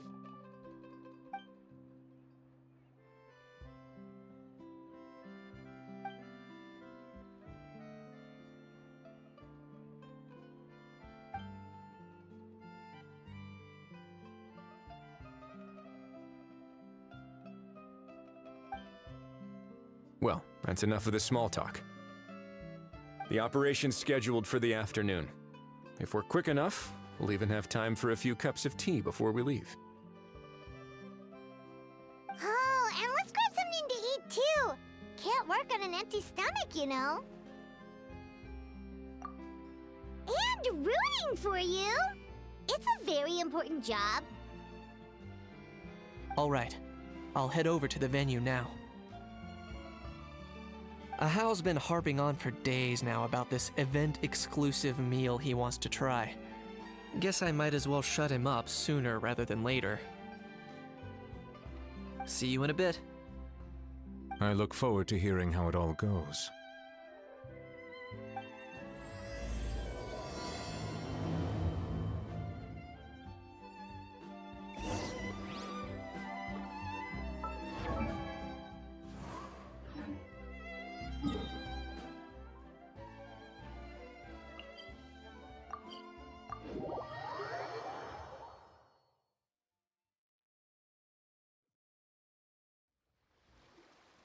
This beach seems to be getting livelier by the day.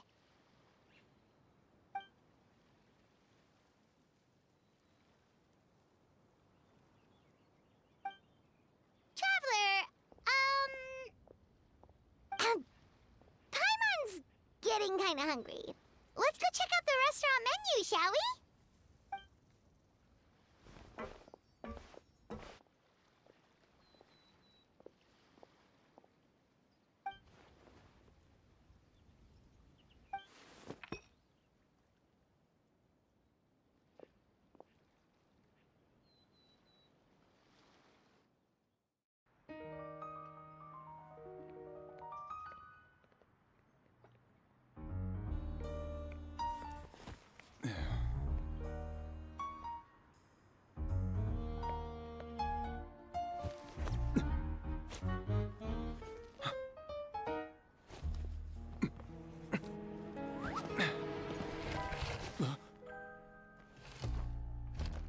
Your friend thought you might be thirsty.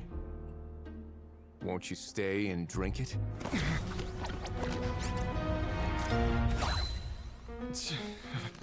I tend to steer clear of drinks left out in the open.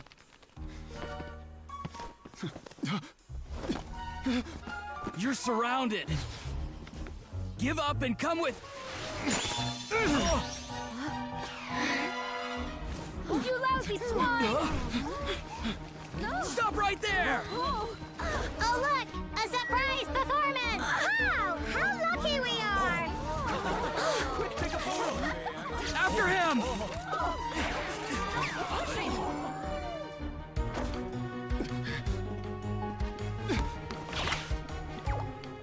Sorry, my guy. Unlicensed and illegally docked, this boat's not going anywhere.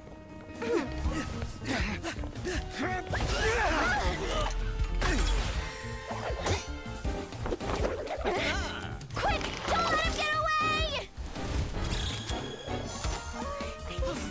Be careful! Amazing! Lowly worm! No one flies higher than the almighty Dragon Lord! Who's stealing my fun?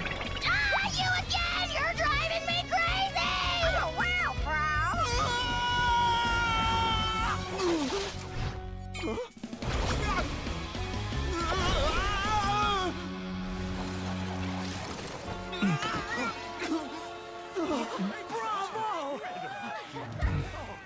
All right, that's a wrap.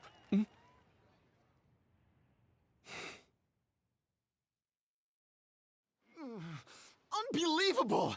You can't just drag someone around like that! Such blatant disregard for human life! I'm gonna sue the living daylights out of you! Will you now? I think I did you a favor by pulling you away from your audience. Saved you some face at the very least. As for whether you were facing up or down along the way, well, that was your decision, wasn't it? Why, you...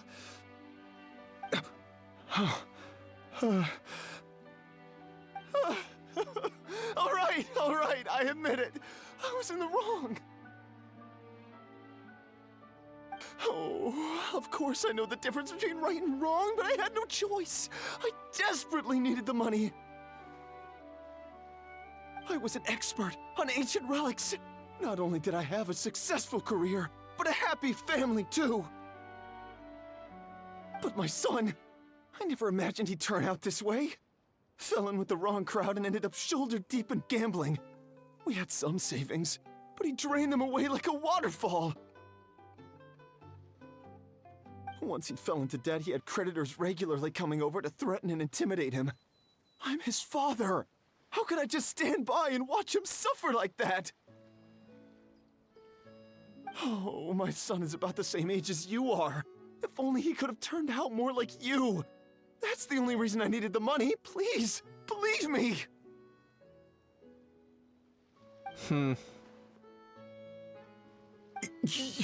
You... Please, kid, I'm begging you. Help me. I see you're from Natland too. That makes us brothers. Please, have mercy. I still have a chance to help my son straighten himself out. But only if I get back. If I go to prison now, he'll be doomed, I tell you, doomed! And isn't standing together and fighting for a better future what families do? Our fate is in your hands, young man. Please, have a heart. Something wrong, Kinich? Gone soft, have we?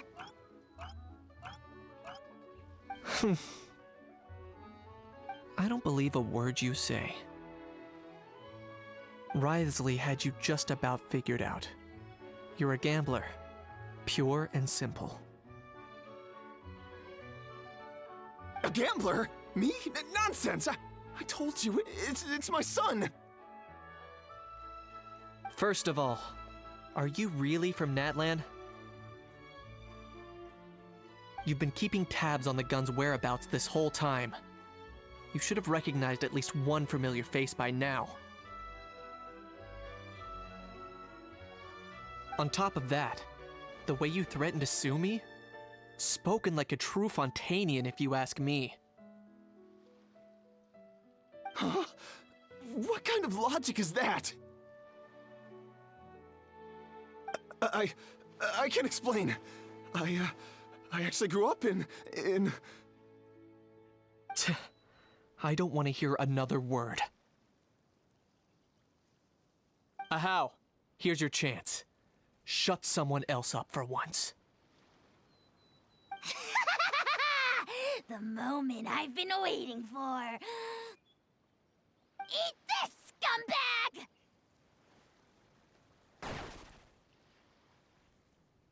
Being a compulsive liar is one of the hallmarks of a die-hard gambler. I bet you're just a Fontanian pretending to be from Natland. Even if you have any friends or family to speak of, I'm guessing they've long since cut all ties with you. And you have your depraved ways to thank for that. Of course, I might be wrong. But does that matter? I'm just here to arrest you. If you're looking for an advocate or a shoulder to cry on, you're out of luck. Besides, prying the truth out of you is exactly what your beloved courts are for. Isn't that right?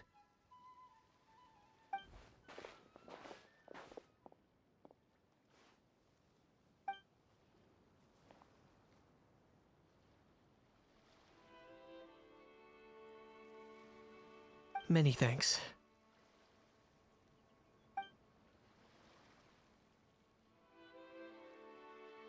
And me? What about me? the almighty Dragon Lord!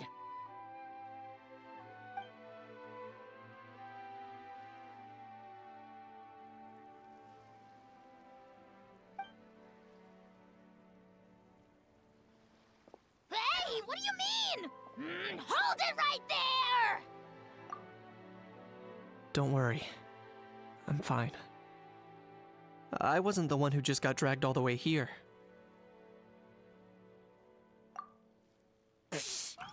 Little kinich, thinking back to when you were just an itty-bitty boy, kinich, aren't ya? Aw, don't start crying like a little baby! I am the almighty Dragon Lord! No servant of mine will be seen acting so weak and pathetic in public! What are you on about? Still, I suppose there's no point hiding it from you. To put it plainly, I can't stand gamblers. They're the most irresponsible people in the entire world. No respect for the principle that you have to give in order to get. They'll tell 1,000 lies for a single coin, deluding themselves into thinking they can use it to gamble their way to a vast fortune. But we all know that even when it looks like you're getting something for free, there's always an unseen cost. In the past, I also ended up paying a price for my father's gambling losses. I don't want anyone else to end up in a similar situation if I can help it. Don't feel sorry for me. I certainly don't feel sorry for myself. They say that people are shaped by their past, and since I've made it this far, I must have done a lot of things right. We should never punish ourselves for the mistakes of others. Instead, I choose to remember the moments that helped me grow. Like when I first learned to use a grappling hook. Or the very first time I yearned for knowledge. Yeah, I believe you. Let's get going. If we don't head back soon, we'll cause more unnecessary worry.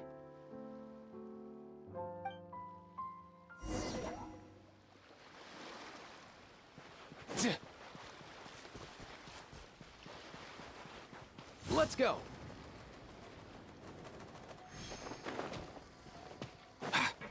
Yeah. Yay! Traveler Kinich, you're back! We just saw Chevro's taking the criminal away! She looked pretty pleased with herself. So after so much running in circles, turns out he had no fight in him, huh? Guess running away was the only trick up his sleeve. Oh, also, Risley said to let you know that he's already left. He went to report back to the Palais Mermonia. Apparently, the Mari show say Phantom's preparing to carry out an in-depth investigation into illegal gambling activities. Sounds like they'll have their hands full. Anyway, that's for the Palais to worry about, not really our concern.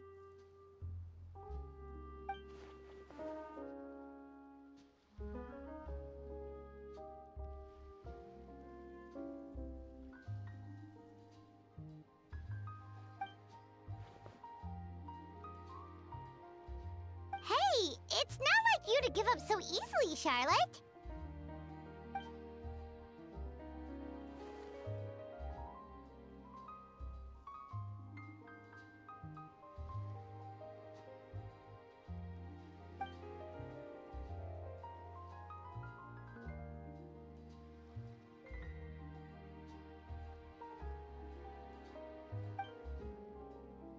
Make sure you pick the best shots of Paimon.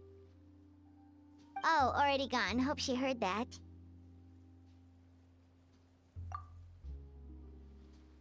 Yeah, you're right. But what took you all so long to get here? Did something happen?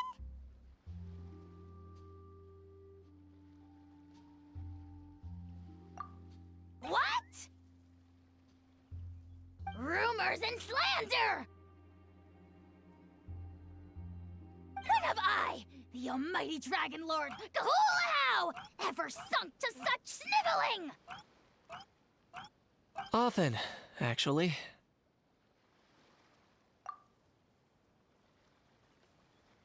To be honest, I haven't decided yet. At the moment, I've got nothing urgent to get back for. And, in any case, the court might need me to testify again. Plus, that gun's still a key piece of evidence. I'll probably have to wait until the case is closed before I can return it to Natlan. So, I guess I'll be sticking around to enjoy the beach a little longer.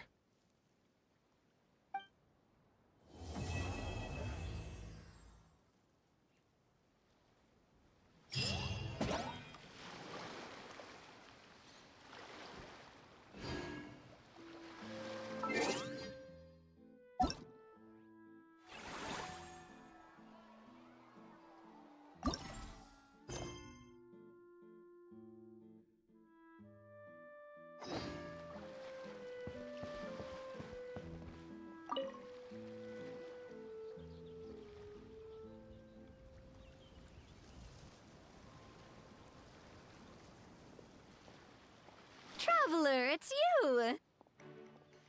Ready to join the Cheval Moran Film Fantasyland crew?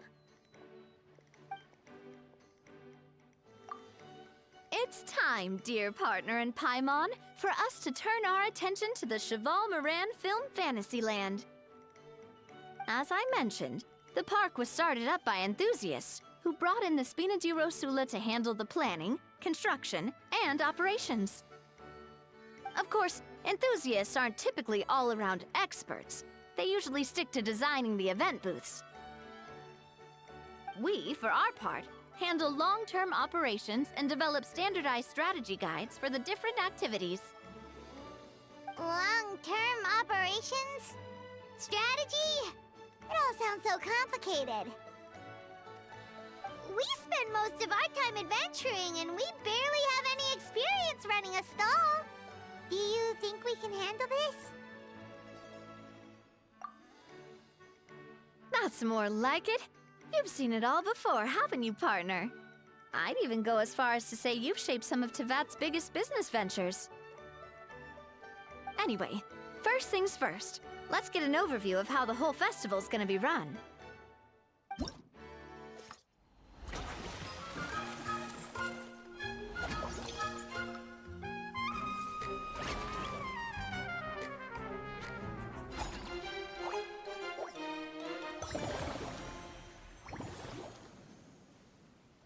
As you can see, our Fantasyland's a bit like a sugar-free macaron right now. Several areas are still under construction. The Spina's only been able to hire a limited number of craftsmen. Besides, we don't have enough experience to handle multiple projects simultaneously. That's why I chose to adopt a time slot-based planning method, so we can focus on specific tasks during each designated period. Upgrading facilities, expanding the venue, hiring staff. All of this requires funds and time slots to accomplish. So, it's our job to allocate precious time slots in each business cycle to the most worthwhile tasks. As we attract more guests and earn money to add to our funds, we'll also be able to work more efficiently, which will allow us to divide each cycle into finer time slots, which will let us get more done. So we'll be limited in the decisions we can make and tasks we can focus on within each time period. Which means we have to use our limited actions and Mora to earn even more Mora. Kinda like playing chess or cards then. Cooking up a strategy in advance is gonna be key. Paimon thinks she just about gets it. How do you feel about it, Traveler? Yep, come on, we can do this! You mentioned standardized strategy guides just now. Does that mean there are non-standard ways to take part too? Of course. Film and entertainment mean different things to different people. and there's gonna be a wide range of exciting activities for people to try out. If we're not careful, some visitors might wander off and end up getting in trouble. And others might pick up dangerous props by mistake. To avoid confusion, we need to create a standardized strategy guide for each activity. Just think of it like a walkthrough. Wow, if we're the first ones to test out the activities, who knows what surprises there could be waiting for us? But if we hit a tough spot, we'll just have to rely on our skills to carry us through. Hopefully it goes without saying that I'd never put you in danger, partner. I carefully checked all the existing activities before you arrived, and I can assure you that they're all perfectly safe. I also wanted you to experience the activities before anyone else gets to. It'll be fun.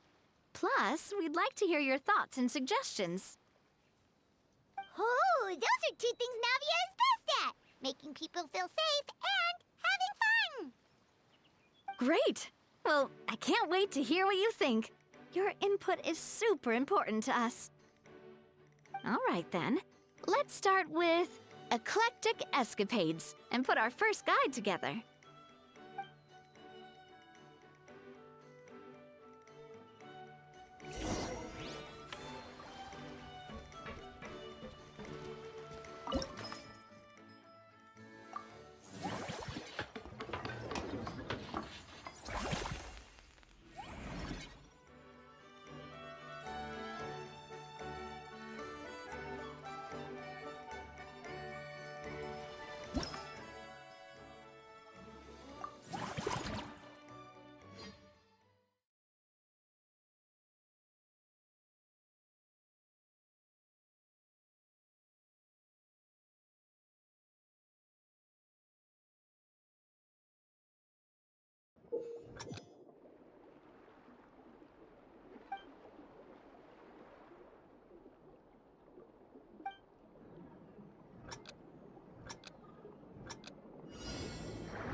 Both of you seem even more excited than before. Looks like your first trial run didn't disappoint. Paimon hasn't actually watched that many films, but after trying it out, she might just be hooked. We should check out the film that it's based on. Great job, Paimon. That's exactly what our enthusiast friends were hoping you'd say. They'd be beyond delighted to hear that visitors are curious about the films that inspired these attractions. Some have even been willing to contribute extra funds out of their own pockets. Where budgets have allowed, of course. Out of their own pockets? That's right. While the spina di rosula covers the cost of basic booth materials and rental fees, many fans have personally funded promotional materials and related merchandise. The cost of the booth itself isn't their main expense. Some of them have already started designing spin-off products inspired by film characters. Take our official mascot, Sir Intendant Chevalmoran, for instance.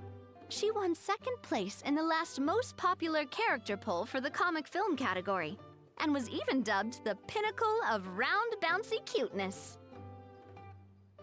Many people have expressed interest in designing cushions based on her image, using the highest quality fabrics and hiring the most skilled artisans to mass produce them. These cushions will officially go on sale at the next convention alongside lots of similar products. Don't worry. As Surintendant Cheval Moran's guardian and official image rights agent, Farina's already getting 60% of the sales revenue. After all, the fans are doing this voluntarily, not for profit, but to promote Surintendant Cheval Moran's adorable image. The more Mora ends up in Farina's purse, the better Surintendant Cheval Moran's meals will be. And who wouldn't be happy to hear that? Oh, Paimon likes the sound of that. Everyone working hard for something they all love without worrying about profit. Still, we can't just ignore Mora completely. Whether it's fan creations or official commercial projects, some level of financial balance is still necessary. The same logic applies to the Cheval Moran Film Fantasyland taken as a whole. Once we finish the standardized strategy guides, our attractions can officially be open to the public, but we can't take personal charge of the ticketing process. There's plenty of work to do at the various booths, and the park itself is a work in progress. We'll need to assign dedicated employees to maintain and manage each attraction. There's a recruitment section on the park's bulletin board. We've received many applications, and each candidate has their strengths. Our job is to match the best candidates to each attraction based on their overall performance. Once assigned, the staff will keep the attractions running, ensuring a continuous revenue stream. Wait, so we've suddenly gone from being playtesters to heads of human resources? That's definitely a first for us. Just don't hold everyone up to your own standards, okay? You can't expect everyone else to be as capable as you. Alright, time to review some resumes. Fingers crossed we'll get some exceptional candidates.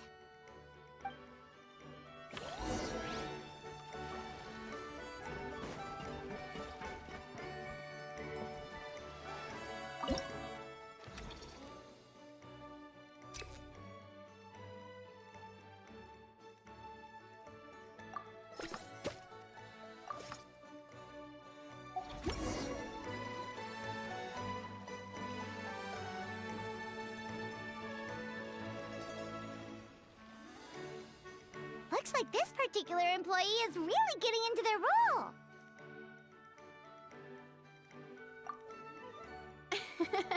You're both doing great. You sound more like bosses than I do. In any case, with this, the Cheval Moran Film Fantasyland is now officially open. Running a theme park is a long-term project. You won't make much if you try and rush it. We're just about done with our current work setup, so let's take a short break and wait for this cycle's revenue report to come in.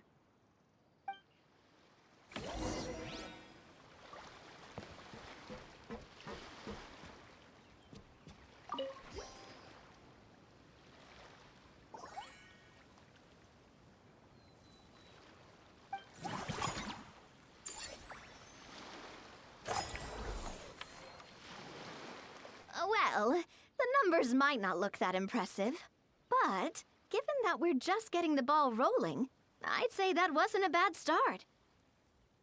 Building on this momentum, we must consider rolling out more unique business strategies during the next cycle. To draw in the crowds, I've invited one of Fontaine's very own celebrity chefs, my good friend Escoffier. She'll be performing right here in the amusement park's restaurant. On that note, let's go catch up with her. So, is the restaurant part of our business strategy too? There are so many layers to this operation.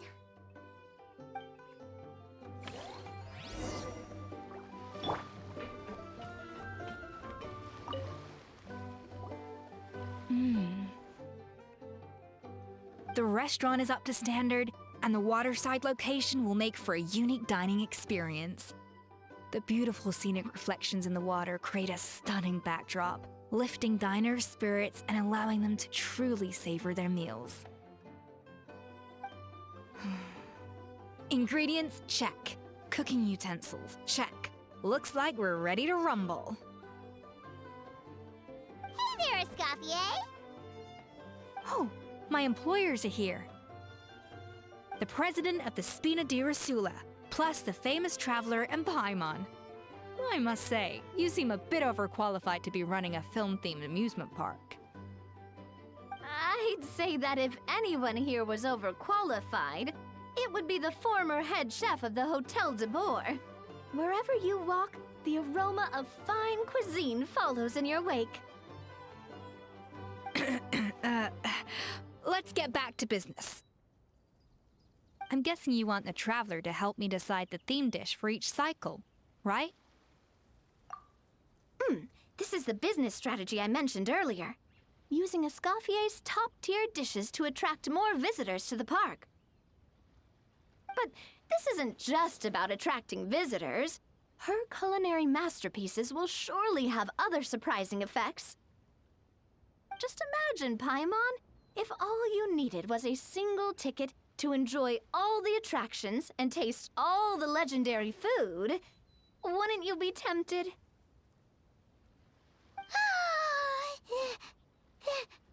Then Paimon come every single day!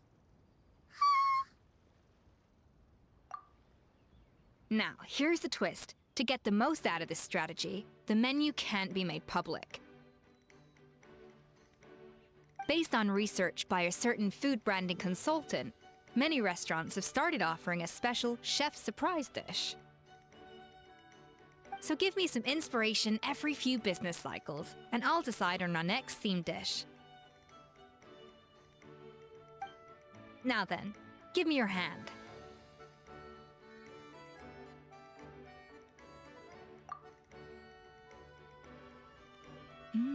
A warm and energetic feel. Your hands are calloused from wielding your sword, but still quite delicate. When you grasp its hilt, it's like you're holding the bow of a violin.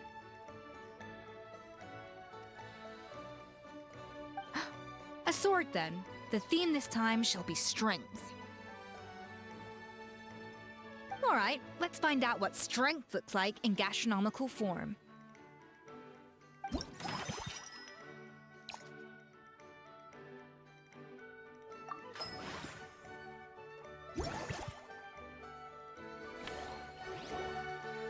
I've refined the sauce for these barbecue ribs. It's a richer flavor than the classic version, but not at all greasy. The mint extract in the seasoning leaves a refreshing aftertaste, perfect for indulging yourself after a fun-filled day. But if you ask me, I'd say the artisans need these more than the guests. The artisans? As I'm sure you've noticed, this park isn't quite finished. A serving of these barbecue ribs should help the artisans replenish their strength much more quickly. As their bosses, you have an obligation to provide meals for them. So why not invite them to dine here? Who knows? The morale boost might even improve their productivity. Oh, if I recall correctly, you once served up some special fish and chips for the porters over at the Fleuve Centre. For several days after, the workers were all incredibly efficient. They'd finish 8 hours of work in just 5. And then, because they clocked out early, they'd come back completely refreshed the next day. Then there's no time to lose. Go invite the artisans over while these ribs are still hot. I'll prepare some side dishes and desserts too. That's a great idea! You really live up to your reputation, Escoffier! Looks like these themed dishes are gonna make a huge difference after all. We'll have to make sure we check in with you regularly. The artisans are pumped and ready to roll thanks to that themed dish. And perfect timing, too. Let's take this chance to take the facilities of our eclectic escapades to the next level.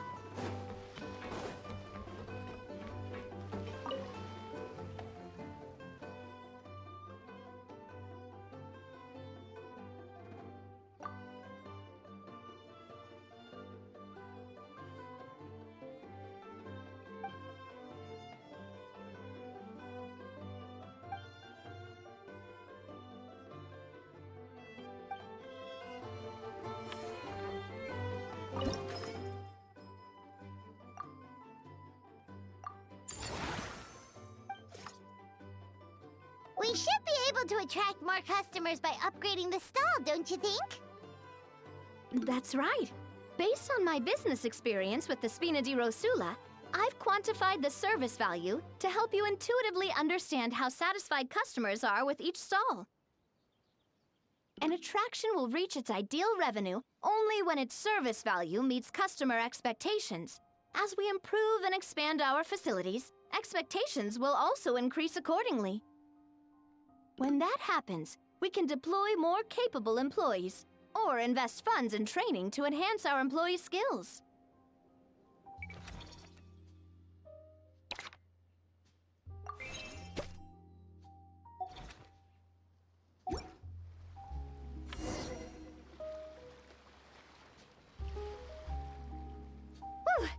That should be everything. Looks like you've pretty much mastered how to run this park. Huh? Have we really? Thinking about it, we have learned quite a lot, haven't we? Oh, not at all. I wouldn't say I taught you much. Your intuition's been guiding the way mostly. I imagine long-term operations sounded like a scary prospect the first time I mentioned it, huh? But don't let that scare you. Just break things down into smaller steps and tackle them one at a time. Even if you're not a genius or naturally gifted, you'll get it done in the end. Whoa, seeing her own progress has really got Paimon fired up! Actually, she's gonna jot your words of encouragement right down. From here on out, we'll be running the Cheval